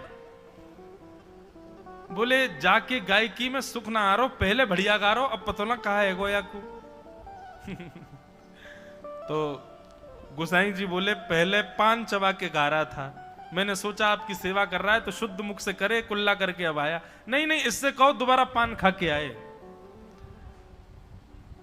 गुसाई जी बोले जय हो जय जय, सब नियम खुद ही बनवाते हो और फिर जब खुद की इच्छा हो जाती है तोड़वा भी देते हो। एक बात बताऊं बंधुओं, बहुत सुंदर बात है। पूरे विश्व को मुक्त करने वाला स्वयं इतने नियमों में क्यों बंधा रहता है? पूरे विश्व को मुक्त करने वाला ठाकुर स्वयं इतने नियमों में। हम लोग तो फिर भी 4 बजे रोज उठना है तो 4:30 हो जाएगा, लेकिन ठाकुर जी तो 4 बजे ही उठते हैं, कितने भी मंदिरों में देख लो। हम लोगों को 12 बजे प्रसाद पाना है, 12:30 हो जाएगा, लेकिन ठाकुर जी का भोग 12 बजे ही लगेगा। और ऐसा नहीं 1-2 साल से चल रहा हो, 500 वर्षों से मंदिरों में वही नियम चल रहा है, एक ही पद्धति। और पूरे विश्व को मुक्त करने वाला एक गर्भगृह में बंद करके बैठा है, निकलते ही नहीं वहां से, 24 घंटा वहीं बैठे रहते हैं। ये कोई आक्षेप नहीं कर रहा हूं, लेकिन इसके पीछे एक बहुत प्रिय भाव है। ठाकुर जी ने अपने आप को इतने नियमों में और इतने दायरों में इसलिए बांध दिया है, मानो ठाकुर जी हमको चैलेंज कर रहे हैं, तुम्हारी भक्ति में सामर्थ्य हो, तुम्हारे भाव में सामर्थ्य हो तो हमारे नियम को तोड़वा के दिखाओ। श्री तुकाराम जी के लिए श्री पंडरीनाथ भगवान का मंदिर का द्वार ही बदल गया। तुकाराम जहां बैठा है वहां मेरा मुख रहेगा। ठाकुर जी नियमों में बंधे नहीं है, हमको चैलेंज कर रहे हैं ठाकुर जी। चैलेंज है तुमको, तुम्हारी भक्ति में सामर्थ्य हो, तुम्हारे भाव में सामर्थ्य हो, तुम्हारे प्रेम में सामर्थ्य हो, तो देखो हमारे इतने नियम हैं, हम स्पर्श रहते हैं, हम भीतर किसी को नहीं आने देते, हम समय से सोते हैं, समय से उठते हैं, समय से सब काम करते हैं। तुम्हारी भक्ति में सामर्थ्य हो तो हमारे नियमों को तोड़वा के दिखाओ। वे नियम बनाए ही ठाकुर जी ने इसलिए कि ताकि तुम तोड़वा सको। लग जाओ ऐसे प्रेम भाव में कि तोड़ें ठाकुर जी अपने नियम।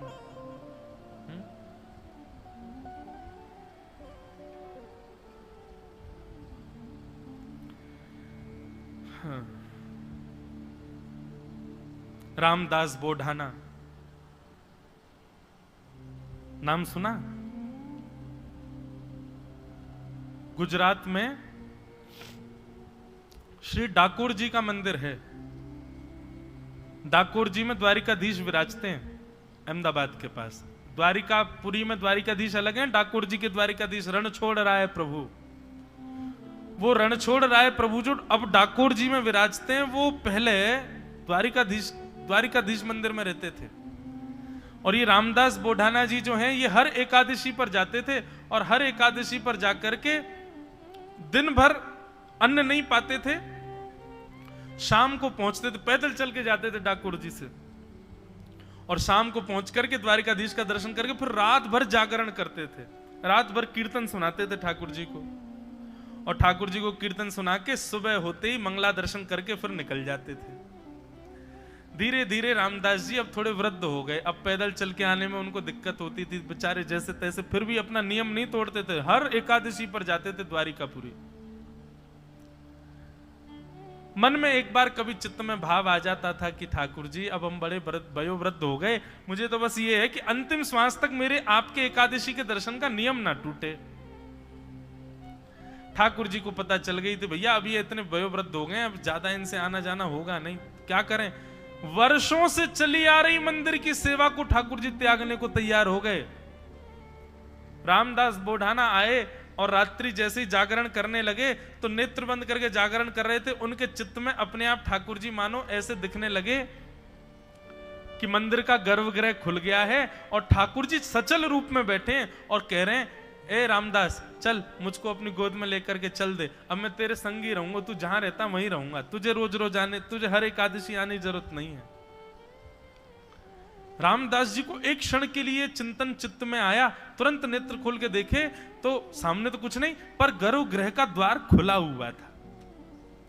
बंधु एक बात बताएं, कभी भी नाम जप करो, कभी भी साधना करो, उस समय ना चित्त में ठाकुर जी की कोई लीला का चिंतन करके जब प्रारंभ करना। मैं यहां का अनुभव बता रहा हूं, महाराज जी के सन्मुख अपने भाव प्रकट कर रहा हूं। जब आप लीला का चिंतन करके जप करते हैं, सबसे पहली बात आपको यह नहीं पता चलेगा कि समय कितना निकल गया और जप पूर्ण भी हो रहा है।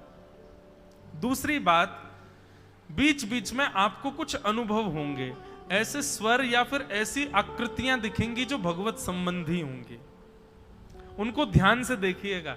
और यदि धूमिल दिखाई दें तो अपना जप और बढ़ाइए, अपने नाम में साधना और बढ़ाइए, धीरे धीरे वो स्पष्ट होने प्रारंभ हो जाएंगी। ठाकुर जी कोई संकेत करेंगे आपको।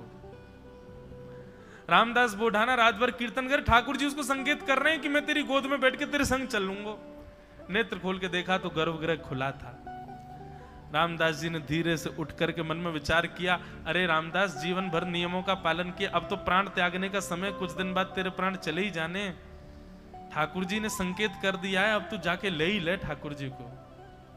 गर्भगृह का द्वार खोल करके भीतर देखा, श्री द्वारिकाधीश खड़े हैं और महाराज तुरंत भीतर प्रवेश करके अपनी भुजाओं से जैसे उठाया, इतने हल्के हो गए ठाकुर जी, रुई के जैसे हल्के हो गए, मानो जैसे स्वयं तैयार बैठे उसके संग चलने के लिए।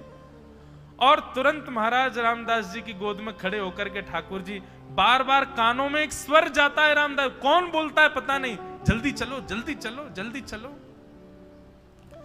क्योंकि ब्रह्म मुहूर्त होने वाला है, मंगला के दर्शन खुलने वाले हैं, मंदिर में पुजारी आ जाएंगे, बवाल मच जाएगा, उससे पहले भगा ले चलो हमको यहां से। और रामदास बोढ़ाना जी अपनी बैलगाड़ी में लेकर के श्री द्वारिकाधीश को डाकोर जी पधार के। बीच में लीला भी हुई, पुजारियों ने पकड़ लिया था इनको। अब जैसे ही पुजारियों को आता देखा, ये ठाकुर जी को लेके एक बावड़ी में कूद गए, एक सरोवर था उसमें कूद गए, अंदर जाके वहां पे गुफा सी थी, उसमें ठाकुर जी को बैठा दिया। पुजारियों ने आके बैलगाड़ी देखी तो बैलगाड़ी में ठाकुर जी तो नहीं मिले, उनकी एक पटका मिल गया। ठाकुर जी भी, ये सब लीलाएं भी ठाकुर जी कराते हैं, सीधे सीधे किसी को मिल जाए ऐसा तो हो ही नहीं सकता। उसको थोड़ी पीड़ा ना हो, ठाकुर जी पूर्ण विचार करते हैं, थोड़ी पीड़ा तो इसको दिलाई दूं मैं। अब रामदास जी की बैलगाड़ी में ठाकुर जी नहीं मिले, लेकिन उनकी पीतांबरी मिल गई। पुजारियों ने कहा पकड़ लो इसको, देखो ये ठाकुर जी की पीतांबरी। खूब मारा महाराज, बोढ़ाना जी के ऊपर खूब प्रहार किया। जब उनके रक्त निकलने लगे, तब एक करुण क्रंदन करते हुए एक छोटे से बालक के स्वर में उस बावड़ी से आवाज आने लगी, अरे मूर्खों, क्या कर रहे हो? जानते नहीं हो भक्त मेरे ही अंग होते हैं, उनको पीड़ा देते हो तो मुझे पीड़ा होती है।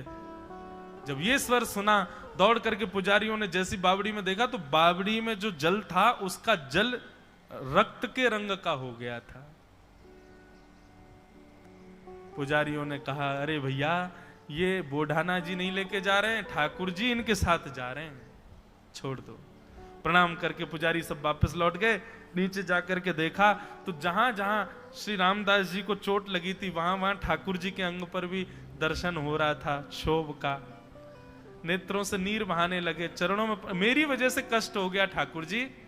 प्रणाम करके जैसे ही देखा तो ठाकुर जी का भी घाव ठीक हो गया, बोढ़ाना जी के घाव भी ठीक हो गए, और अपने अंग से भर करके बोढ़ाना जी उनको लेकर के डाकोर जी पधारे। कितनी लीलाएं सुनाऊं।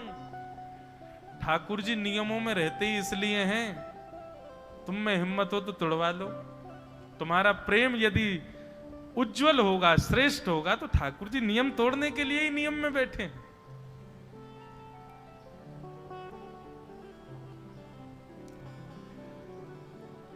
तो हम कहां से कहां पहुंच गए, कथा कहां चल रही थी? नारद जी, हाँ, वैकुंठ में एक संगीत का कार्यक्रम हुआ, तो मैं इस बात पर चर्चा कर रहा था कि कंठ मिले तो समझो भगवान की कृपा है। और कहां से कहां कथा चली जाए क्या है, 1 महीना तक है, कहां जाएगी, लौट के तो यहीं आएंगे। भाव से चल रही है। तो एक संगीत का कार्यक्रम हुआ वैकुंठ में, बड़े बड़े संगीतज्ञ आए मंच पर, सब देवता भी बैठे थे। अब नारद जी का इतना अधिकार है कि नारद जी सब देवताओं से आगे निकल करके और भगवान की शेष शैया से कमर लगा के बैठते हैं। ठाकुर जी को प्रणाम करके, जैसे किसी का बहुत अधिकार होता है, गुरुजनों के बहुत समीप रहता है, ऐसे ही नारद जी सीधे जाते हैं और ठाकुर जी को प्रणाम करके शेष शैया से कमर लगा के बैठते हैं ठाकुर जी के चरणों के पास। भगवान पौड़े थे, नारद जी प्रणाम करके बैठ गए। हा हा हु गंधर्व गा रहे थे, नारद जी आंख बंद करके सुन रहे थे स्वरों को। ठाकुर जी नारद जी को देख रहे थे। नारद जी को देखते देखते भगवान को एक आनंद लीला सूझने लगी, अंदर मन में भाव आने लगा। बोले सब गाते हैं, कभी नारद गाता हुआ नहीं दिखा मुझे, क्या करें, नारद के पास बेचारे के पास कंठ नहीं है ना, गा नहीं सकता। तो भगवान ने एक लीला करी, अपने पैर के अंगूठे से नारद जी के चोटी घुमाने लगे गोल गोल। वहीं बैठे थे नारद जी। नारद जी पीछे मुड़े, जी जय जय, आज्ञा। भगवान बोले इधर आओ। नारद जी पास गए। ठाकुर जी बोले तुम यहां क्या कर रहे हो? संगीत का कार्यक्रम हो रहा है, वैकुंठ में चल रहा है, सब लोग सुन रहे हैं, तो मैं भी सुनने आया हूं। भगवान बोले वो बात तो ठीक है, पर संगीत तो उसको सुनना चाहिए ना जिसको संगीत थोड़ा बहुत आता हो। तुमको सारे गामा पध हनीसा भी नहीं आता, फिर यहां क्यों बैठे हो? चलो जाओ भजन करो अपना, निकलो यहां से। नारद जी बोले भगवान ऐसा अपमान तो मत करो। बोले नहीं नहीं नहीं, नहीं जाओ, जिसको संगीत का ज्ञान ही नहीं है उसको यहां आना ही नहीं चाहिए, चलो जाओ यहां से। और यहां बैठना है संगीत सीख के आओ पहले। नारद जी को तो बड़ी अपनी, ऐसा नहीं कि उनको अपमान बोध होता है, पर हाँ सब देवता हंसने लगे, वाह, उछल कूद के आगे जाके बैठ जाता है, ले ठाकुर जी ने भगा दिया। नारद जी सबको देखने लगे, मोटे मोटे आंसू। आजकल तो आज तक तो बड़ी प्रायोरिटी मिलती थी ठाकुर जी से, और आज ठाकुर जी कह रहे हैं जाओ यहां से। नारद जी बोले, जय जय, अब देखना, ऐसा संगीत सीख के आऊंगा, ऐसा संगीत सीख के आऊंगा, ऐसा संगीत सीख के आऊंगा, देखना आप। भगवान बोले ठीक है जाओ, अब निकलो यहां से, हमको सुनने दो। नारद जी बेचारे वहां से चले गए। ठाकुर जी तो विनोद कर रहे थे, आनंद कर रहे थे। नारद जी गए सीधे चित्रकेतु के पास। ब्रह्मा जी के पिए हैं चित्रकेतु।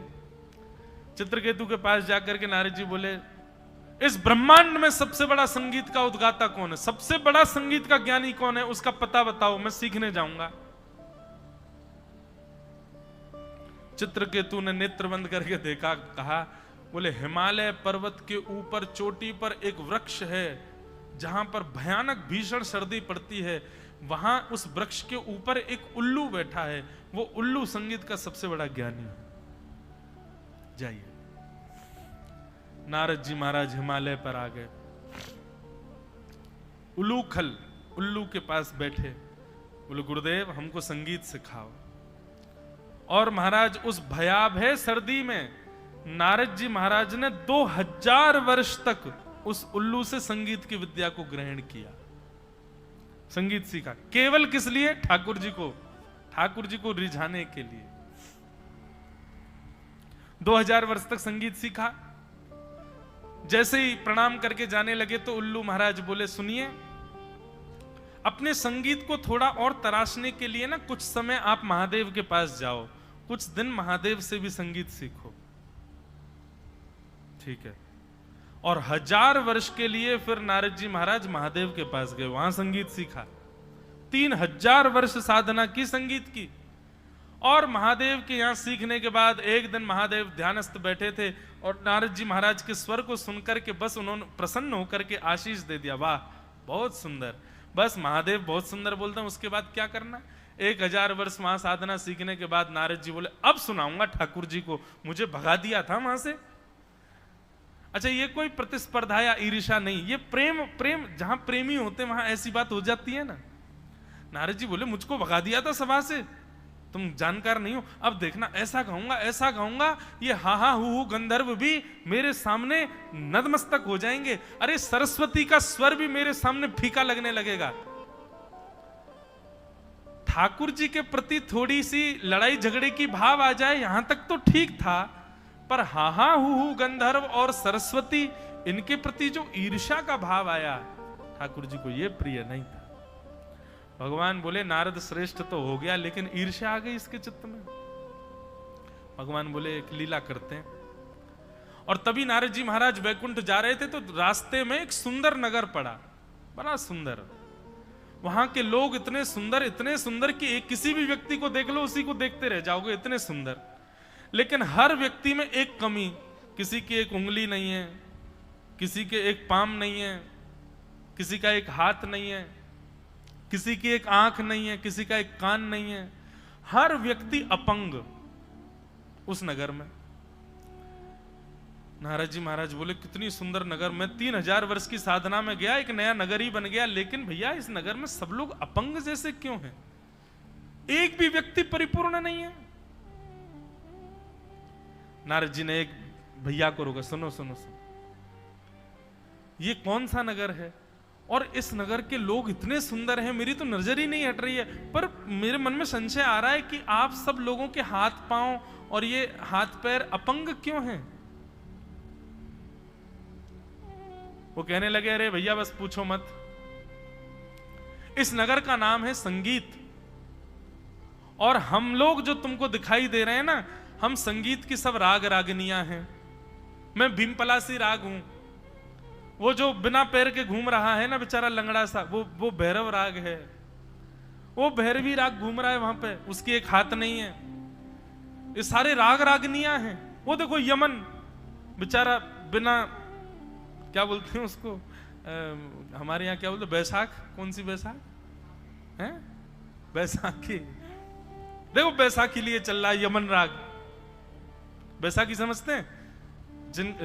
कोई व्यक्ति यदि भगवत अनुग्रह से यदि उसको एक चरण नहीं होता तो बेचारा वो एक सहारा लेके जो चलता, उसको बैसाखी बोलते हैं। देखो यमन राग घूम रहा है, ये देखो भैरव की स्थिति देखो, भैरवी बेचारा वहां पड़ा है। ये हम सब राग रागनियां हैं। ओहो, संगीत सुनते ही और महाराज राग रागनियों का नाम सुनते ही नारद जी तो नतमस्तक हो गए। 3000 वर्ष से इन्हीं की तो साधना कर रहा था मैं। एक एक को जाकर के प्रणाम करने लगे, दंडवत करने लगे। सब कहने आप इतना प्रणाम क्यों कर रहे हो भगवान? बोले मैं अपना परिचय बाद में बताऊंगा, लेकिन आप पहले मुझे यह बताइए आपके हाथ पांव किसने तोड़े? सब संगीत की राग रागनियां बोले बस पूछो मत, एक नया नया गवैया हुआ, उसका नाम है नारद। वो ऐसा तोड़ मरोड़ करके गाता है, उसी के गायन की वजह से देखो हम सब अपंग हो गए। किसी के हाथ चला गया, किसी का पैर चला गया, किसी की आंख चली गई है। हम सब उसको खोज रहे हैं। जिस दिन हमको मिल जाएगा वो नारद, पेड़ से बांध करके अपने एक एक स्वर का बदला लेंगे उससे। भैया आपने अपना परिचय नहीं बताया, आपका नाम? नारायण दास नाम है मेरा। नारद जी मिलेंगे तो मैं जरूर लेके आऊंगा आपके पास। नारद जी भागे वहां से, और जो मान चित्त में उत्पन्न हुआ था कि मैं हाँ हाँ वो गंधर्व और सरस्वती को हराऊंगा, वो मान नष्ट हो गया। महादेव के पास गए, बोले कि आपने संगीत तो सिखा दिया, लेकिन अब इस मान को कैसे मर्दन करूं? बोले मान का मर्दन करने का एक ही उपाय है, जिसके प्रति ईर्ष्या प्रकट हुई है उसी के चरणाश्रित हो जाओ। मुझे इतना सुंदर लगता है, शाम को जब यहां पर पंचपदी होती है, सब लोग पद गाते हैं, तो उस पद वहां उस सभा का नियम है, यदि कोई व्यक्ति विलंब से आए तो उसको कान पकड़ के खड़ा होना पड़ता है। और चाहे कोई हो, अब आज कल तो हम आए थे, हमको पता नहीं थी, पर अब से अगर अष्टपद में वो पंचपदी में हम भी लेट आएंगे तो हम भी ऐसे खड़े रहेंगे। भैया ठाकुर जी हमारी प्रतीक्षा करें। लेकिन इसका भाव कितना सुंदर। और ऐसा नहीं कि अपनी जगह से खड़े होके, माताएं तो अपनी जगह से ही रहती हैं, पर भाई लोगों को तो सबके सामने आना पड़ता, वहां खड़े होके कान पकड़ो। मान रहित होने का कितना सुंदर उपाय है। महाराज जी ये नियम तो हमको लग रहा है कथाओं में भी लागू करवाना चाहिए। जो कथा में 3 बजे, मतलब 3 बजे के बाद आवे, व्यासपीठ के बाद जो कथा में आए, खड़े हो जाओ, पहले कान पकड़े खड़े रहो तुम। ऐसा नियम हर कथा में होना चाहिए। कितनी जल्दी मान रहित हो जाएंगे लोग। कितना सुंदर। हमारे एक पंडित जी महाराज जी, कल वो आए नहीं, क्योंकि जब ये कान पकड़ने वाला विषय मुझे पता चला तो हमने 2-3 पंडित जी मैंने जाओ कान पकड़ो। एक पंडित जी डर के मारे आए नहीं कि मेरे को कान पकड़ना पड़ेगा। मैंने कहा आप आए नहीं? बोले कल से महाराज जी पंचपदी प्रारंभ होगी, उससे पहले ही पहुंच जाऊंगा मैं। मैंने कहा उसका एक और नियम है, पद प्रारंभ होने से पहले पहुंच जाओगे तो भी कान पकड़ना पड़ेगा कि पहले क्यों आए। मैंने कहा पद का स्वर शुरू हो तभी पहुंचना है। तो बोले ये तो बड़ी विडंबना, फिर क्या करें? मैंने वहीं डोलते रहो, जैसे पद गाने शुरू हो बैठ जाओ। लेकिन वो कितना अच्छा प्रारूप है उसका। ऐसे हर मंदिर में, हर सभा में, हर सत्संग में, मंदिर में तो नहीं, दर्शन में तो नहीं, वहां तो खुला है कभी भी आओ, पर सत्संग में ये नियम होना चाहिए। अगर व्यासपीठ पर आने वाले व्यास या कीर्तन गाने वाले कीर्तनकार के बाद आप आते हो, आपको क्षमा ठाकुर जी से मांगनी चाहिए। आप विचार करो, कभी भी पदावली होती है, कहीं भी कीर्तन होता है, संकीर्तन होता है, ठाकुर जी पहले आके बैठते हैं। सबसे पहले कथा में आने वाले श्रोता कौन है? ठाकुर जी। सबसे पहले ठाकुर जी आते हैं, तो सबसे विलंब से हम लोग आते हैं। महादेव बोले मान रहित होना है तो जिसके प्रति तुम्हारे चित्त में प्रतिस्पर्धा का भाव आया था उन्हीं की शरण में जाओ। नारद जी महाराज हाँ हाँ हु गंधर्व के पास गए, बोले मुझे क्षमा कर दो, मैंने अपने आप को आपसे ज्यादा श्रेष्ठ मान लिया, अब आप ही संगीत सिखाओ। हाँ हाँ हु गंधर्व ने कहा नहीं नहीं नहीं नहीं भगवान, ये सब भगवान की लीला थी। आपके मान को दूर करने के लिए भगवान ने ये संगीत नगर बनवाया और उस संगीत नगर में इन सबको प्रकट करवाया। आप बिल्कुल निश्चिंत रहें, आपका जो स्वर है, आपका जो गायन है, वो तो अत्यंत विशिष्ट है। नारद जी महाराज बोले मुझे कैसे पता चलेगा? बोले अभी 3 दिन बाद फिर से संगीत का समायोजन होगा, आप पधारिएगा। पिछली बार आपको भगा दिया था, अब की बार ठाकुर स्वीकार करेंगे। सबसे पहले प्रस्तुति हा हा हु गंधर्व ने की, दूसरी प्रस्तुति सरस्वती मैया ने की, तीसरी प्रस्तुति अन्य अन्य देवगणों ने की। सबसे श्रेष्ठ प्रस्तुति करता सबसे अंत में आता है। सबसे अंत में प्रस्तुति देने के लिए नाम उद्घोषणा की महादेव ने। अब हम मंच पे बुलाना चाहते हैं हरिदास वर्य, हरिदासों में जो सबसे श्रेष्ठ हैं, ऐसे श्री नारद जी महाराज को। नारद जी का नाम सुनते ही भगवान बोले, हैं नारद गाएगा? बोले हाँ। नारद जी महाराज मंच पर आए, मंच पर आकर के ठाकुर जी को प्रणाम। ठाकुर जी अभी तक तो पौड़े थे, अब बैठ गए। अच्छा नारद गाएगा? बोले हाँ। और श्री नारद जी महाराज ने जैसे ही नेत्र बंद करके स्वर लगाया, ऐसा स्वर गूंजा महाराज आभा मंडल में। औरों की स्थिति तो मैं क्या वर्णन करूं, पर बस ये स्थिति समझ लीजिए कि जैसे ही नारद जी ने गाना प्रारंभ किया, शेष शैया पर खड़े होकर के चतुर्भुज उठा करके ठाकुर जी नृत्य करने लग गए श्री नारद जी के भाव को सुन करके। हाँ। ऐसा स्वर गाया महाराज। भगवान सोचने लगे मैं क्या दूं क्या दूं, मुझे कुछ देना है, नारद को उपहार देना है। तभी महाराज सरस्वती अपनी वीणा लेकर के आई। सरस्वती जी की वीणा साधारण नहीं है, उस वीणा में भी सृजन और संहार की सामर्थ्य है। यदि सरस्वती जी गंभीर राग बजा दें तो पूरे विश्व का संहार हो सकता है, और सरस्वती जी प्रेम राग बजा दें तो विश्व बन भी सकता है। वो संहार और विनाश का भी कारक है वो वीणा। वो वीणा ला करके भगवान को प्रदान की, और भगवान ने वही वीणा प्रेम प्रसन्न होकर के नारद जी महाराज को अर्पित करके अपने हृदय से श्री नारद जी को लगा दिया। बोलो भक्त वत्सल भगवान। देव दत्ताम इमाम वीणाम स्वर ब्रह्म विभूषिताम मूर्छयित्वा हरिकथा गायमानश्चराम्यहम्। हमारे पूज्य श्री मलुकपीठ वाले महाराज जी एक बार एक बात कह रहे थे, ये देवदत्ता वीणा क्या है? देवदत्ता वीणा क्या है? ठाकुर जी के प्रति प्रकट होने वाला, ठाकुर जी को रिझाने के लिए प्रकट होने वाला चित्त में जो भाव है, वही देवदत्त वीणा है। जब तक आप संसार के रंजन के भाव से चित्त में भाव प्रकट कर रहे हो, तब तक नहीं। जिस दिन ऐसा भाव आ जाए कि मुझे ठाकुर जी को प्रसन्न करना है अपनी इस भाव से, इस कला से, इस स्वभाव से, वही आपकी देवदत्त वीणा है। वो ठाकुर जी के द्वारा दिया गया ही भाव है। ठाकुर जी आपसे वो सेवा लेना चाहते हैं, इसीलिए आपके चित्त में ये भाव आ रहा है। नारद जी महाराज बोले ये देवदत्ता वीणा है, इससे मैं ठाकुर जी को रिझाने के लिए सुंदर स्वर प्रकट करता हूं, गाता हूं, आनंद करता हूं। और श्री नारद जी महाराज ने वेद व्यास जी से कहा, भगवान ये मेरे पूर्व जन्म की कथा का प्रभाव मैंने आपको बताया। समाधि लगा करके नाम जप से प्रेम करके मैं ठाकुर जी का इतना प्रिय बन सकता हूं, तो आप एक दिव्य ग्रंथ की रचना क्यों नहीं कर पाएंगे? आप समाधि लगाओ। और श्री वेद व्यास जी महाराज समाधिस्थ हुए।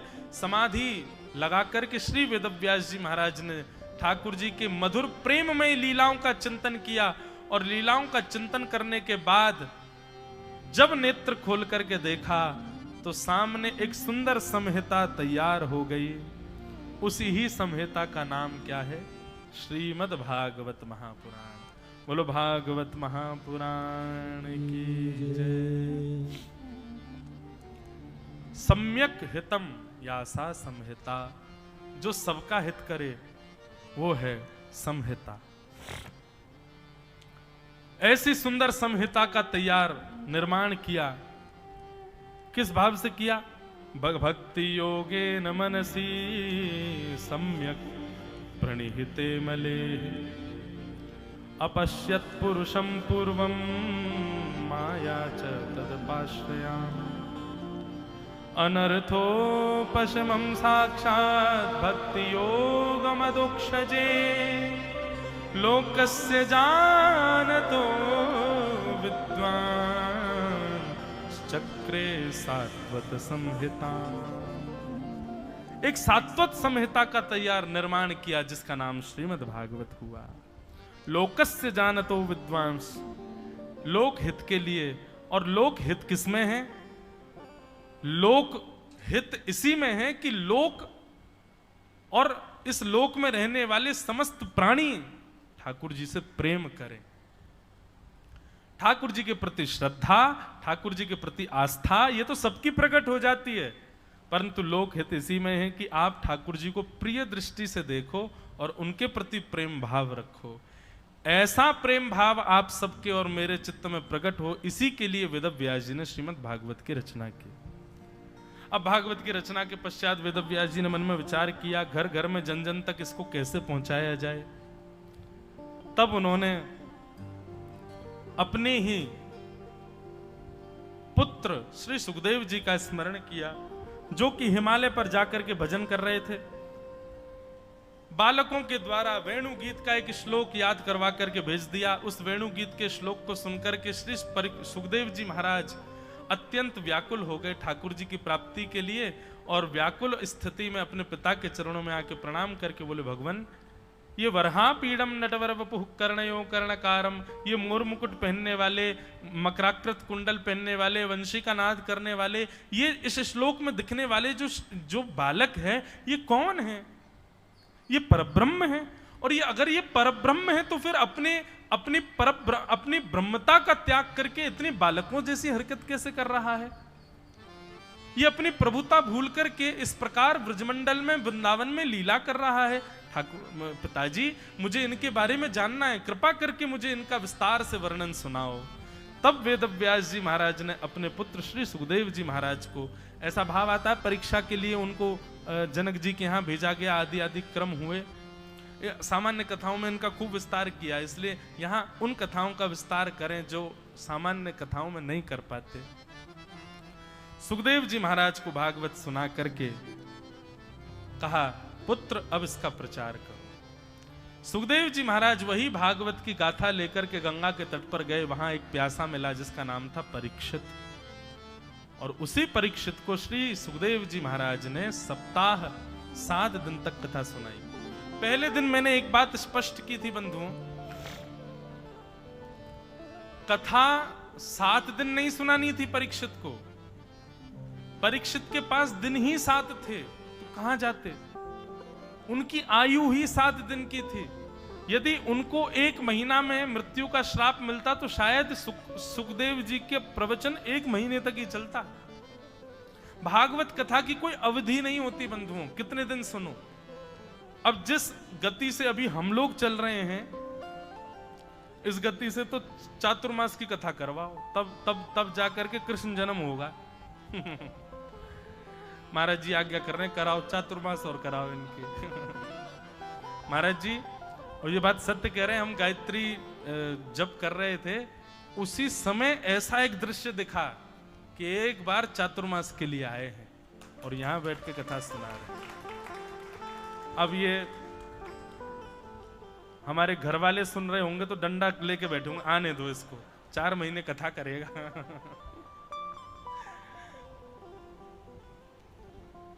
अब क्या बताएं, हम संसार की निवृत्ति की बात बताते हैं, लेकिन हैं तो हम भी गृहस्थी। लेकिन कभी योग बने, ठाकुर जी कृपा करें, सही में कितना आनंद आवेगा। यहां पर मुझे और भी तो सुख मिलता है ना। हमारे मुकुंद काका जी के श्री, मैंने तो आपसे कहा मुझे रोज एक अभंग सुनाएंगे, उसकी हिंदी व्याख्या भी सुनाएंगे, तो आप एक अभंग भी सुनाते। आज इतना सुंदर एक गोपी का विरह भाव सुना रहे थे अभंग में। अब अभंग तो हमको याद होगा नहीं, लेकिन हाँ चातुर्मास जब होगा तब तो यहाँ पे हमको मराठी भी याद हो ही जाएगी, और फिर अभंग भी 1 आध दिन तो अभी मैं सुना ही दूंगा, 2-4 दिन में एक अभंग तो गाऊंगा। बहुत आनंद, बहुत सुख मिलता है। महाराष्ट्र के भक्तों की चर्चा सुन के एक अलग अनुभूति मिलती है। यहाँ के जैसा प्रेम और दैन्य सब जगह के भक्तों में देखने को नहीं मिलता। एक प्रकार से मैं कोई तुलना नहीं कर रहा हूं, पर हाँ यदि मेरे स्तर से देखो, मुझसे कहो, मुझे जबकि इतने ज्यादा चरित्र यहाँ के वैष्णवों के पता भी नहीं है, पर जिनके भी पता है अद्भुत हैं, अतुलनीय हैं। दैन्य और प्रेम की एक अद्भुत पराकाष्ठा है। महाराष्ट्र के भक्त चरित्रों में। तो कभी चातुर्मास भी करेंगे और 4 महीना कथा सुनाएंगे और 4 महीना तक खूब उपासना साधना करेंगे, गंगा जी में खूब डुबकियां लगाएंगे, आनंद करेंगे। और चातुर्मास का समय भी श्रावण के आसपास ही आता है, तो उस समय तो यहाँ और सुंदरता, हरियाली चारों तरफ, ऊपर से मेघ गरजेंगे, बरसेंगे और महाराज गोदावरी जी भी अपने पूर्ण चरम पर बहेंगी। पता ही नहीं चलेगा कब कहां डूब रहे हैं, पाम ही नहीं पाएंगे, उठा उठा फेंकेंगे एक दूसरे को, खूब आनंद भी होता है। तो कभी योग बने, व्यासपीठ से निकली बात, तो कभी ना कभी तो ये भी क्रम बनेगा। तो श्री सुखदेव जी महाराज ने परीक्षित को इसलिए 7 दिन में कथा सुनाई क्योंकि परीक्षित को 7 दिन में मरने का श्राप था। बाकी वो इस भाव से नहीं गए थे कि 7 ही दिन सुनानी है, जब तक इसकी अंतिम श्वास नहीं आएगी तब तक कथा श्रवण कराएंगे। कथा श्रवण का नियम ऐसा ही लीजिए कि जब तक श्वास चल रही है तब तक हम भागवत के आश्रय में आश्रित रहें, तब तक सत्संग हमारा कभी छूटे ना। अब यहां प्रश्न किया, महाराज ये परीक्षित कौन है, इनके बारे में हमें बताओ, इनको 7 दिन में मरने का श्राप क्यों लगा? श्री सुखदेव जी महाराज बोले, अब यहां से महाभारत का प्रसंग प्रारंभ होगा। यदा मृधे गौरव संजयानाम वीर स्वथो वीर गतिम गतेषु व्रकोदरा विक्त गदा विमर्श भ्रगनोरुदंडे धृतराष्ट्र पुत्रे। अब यहां से महाभारत का प्रसंग प्रारंभ होगा। हम प्रारंभ तो कर देंगे लेकिन फिर 1 घंटा लगेगा उसके विश्रांति में। आज का नियम थोड़ा सा सुन लें। अभी कथा 6 बजे, अभी हम पद गाएंगे, वृंदावन रसामृत आप सबको प्रति प्राप्त है। उसके पश्चात 7 बजे से 8 बजे तक यहाँ पर पंचपदी होगी जो नित्य होती है। 8 बजे के बाद आप सब लोग प्रसादी पा लीजिएगा। 8:30 बजे तक प्रसाद पाकर के पुनः यहाँ उपस्थित हो जाना। हमारे श्री गिरधर लाल जी विराजमान होंगे। और फिर अभी कुछ मन में तो आया नहीं है कि क्या उत्सव करेंगे, जो मन में आता जाएगा, होली भी कर देंगे, डोल भी कर देंगे, नंदोत्सव भी कर देंगे, सारे उत्सव आज ठाकुर जी के यहाँ करेंगे। और उत्सव करने का कारण अब यहाँ होते रहेंगे, 2-4 दिन बाद, 5 दिन बाद फिर एक उत्सव करेंगे। ठाकुर जी भी 1 महीना यही है, हम भी यही है, कहाँ जा रहे हैं, तो यही उत्सव करेंगे, आनंद लेंगे ठाकुर जी का।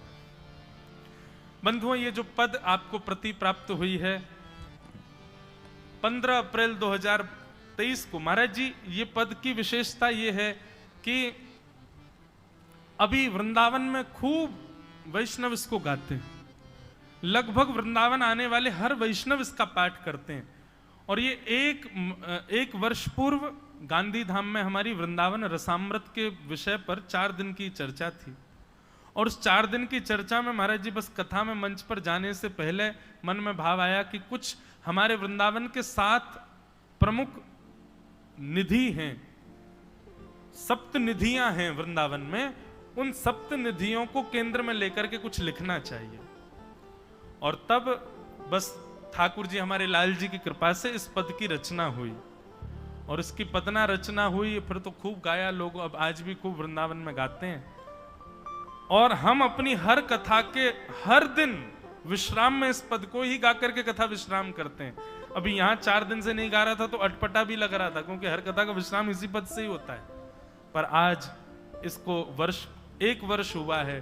श्री दत्तात्रेय प्रभु कृपा करेंगे और महाराज जी अनुग्रह करेंगे, गोदावरी जी कृपा करेंगी, हमारे वेद पुराण के सब निष्णात विद्वान यहाँ कृपा करेंगे, तो निश्चित ही ऐसे पद हमारे लाल जी और अनुग्रह करके देते रहेंगे, उससे सबका कल्याण होगा। थोड़ा सा जानकारी दें। सप्तनिधि महाराज जी वज्रनाभ भगवान के परपौत्र ठाकुर जी के लीला गमन के बाद जब वृंदावन गए, भगवान की 16,100 पटरानियों को लेकर के, ठाकुर जी तो लीला पूरी करके चले गए, 8 पटरानियां संग चली गई, 16,100 रानियों को लेकर वज्रनाभ आए वृंदावन। वृंदावन में कोई नहीं था, उजड़ा हुआ वृंदावन था। वज्रनाभ अपनी माताओं को दुखी व्यथित देख नहीं पाते थे, तब उन्होंने सांडिल्य मुनि से आज्ञा ली। और आज्ञा लेकर के कहीं कहीं ऐसा बताते हैं कि कंस के कारागृह में, जिस कारागृह पर भगवान का अवतरण हुआ था और जिस शिला पर ठाकुर जी प्रकट हुए, उसी शिला से वज्रनाभ ने ठाकुर जी के विग्रहों का निर्माण कराया। कालांतर में कलयुग में फिर वही स्वरूप, 3 स्वरूप ठाकुर जी के भूमिगत हो गए, पृथ्वी में चले गए। फिर हमारे वृंदावन में रसिक जन, आचार्य जनों ने आकर के अपने भजन बल से और अपने भाव बल से उन ठाकुर जी को पुनः प्रकट कर दिया। तो इन सप्त निधियों में 3 निधि तो वो हैं जो बज्रनाभ के द्वारा बनवाए हैं। कौन कौन से? श्री गोविंद देव जी, जो कि अब जयपुर में विराजते, पहले वृंदावन में थे, मुगलों के आने पर जयपुर चले गए। दूसरे श्री मदन मोहन जी, जो करौली राजस्थान में विराजते हैं, ये भी पहले वृंदावन में थे, मुगलों के शासन पर ये भी राजस्थान चले गए वृंदावन से। तीसरे श्री गोपीनाथ जी, ये भी अभी जयपुर में विराजते हैं, ये भी मुगल शासन के समय पर चले गए। चौथे ठाकुर जी हमारे वृंदावन के श्री राधा रमन लाल, जिनको गोपाल भट्ट गोस्वामी जी ने प्रकट किया। नरसिंह चतुर्दशी थी, गोपाल भट्ट गोस्वामी बोले आप प्रहलाद के लिए खंभ से प्रकट होते हो, क्या मेरे लिए शालिग्राम से प्रकट नहीं होगे? मुझे शालिग्राम नारायण स्वरूप है, पर मैं भी आपका श्रृंगार करना चाहता हूं, मैं भी आपको मुकुट धराना चाहता हूं, मैं भी आपको बाकी अदा में देखना चाहता हूं। प्रहलाद के भाव से आर्तनाद करते हुए जब व्याकुल हुए श्री गोपाल भट्ट गोस्वामी, तो चौथे निधि हमारे वृंदावन में श्री राधा रमन लाल प्रकट हुए। पांचवे हमारे वृंदावन में महादेव के घर के ठाकुर जी, जैसे सबके घर के गोपाल जी होते हैं, ऐसे ही महादेव के घर के ठाकुर जी, श्वेत द्वीप में महादेव जिनकी सेवा करते हैं, ऐसे श्री राधा वल्लभ लाल जी प्रकट हुए। छठवें ठाकुर जी हमारे वृंदावन में श्री जुगल किशोर जी प्रकट हुए, जिनको श्री हरिराम व्यास जी ने प्रकट किया, जो कि अब पन्ना में विराजते हैं मध्य प्रदेश में। और सातवें निधि हमारे वृंदावन के श्री बांके बिहारी लाल, जिनको श्री स्वामी हरिदास जी ने प्रकट किया। तो इन सातों निधियों को इस पद में प्रणाम किया गया और इनको प्रकट करने वाले आचार्यों को भी प्रणाम किया।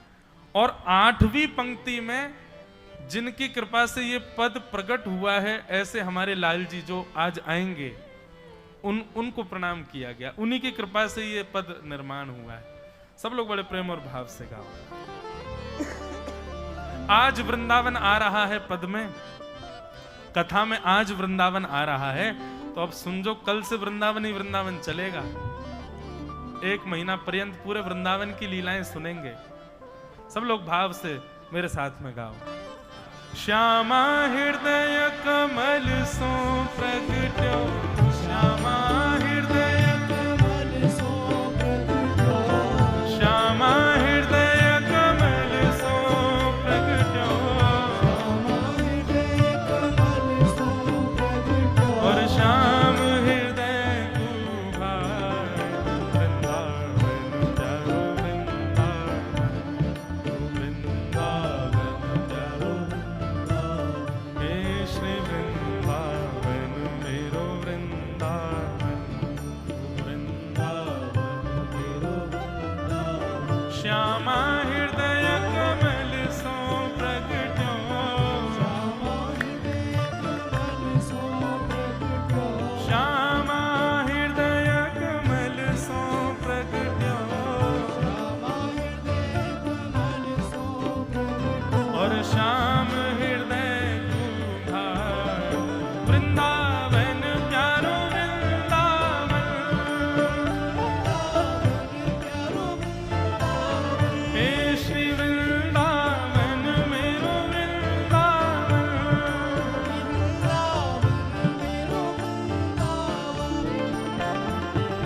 सब सुख सागर रूप उजागर रहे वृंदावन धाम, सब सुख सागर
मधु पंडित जिन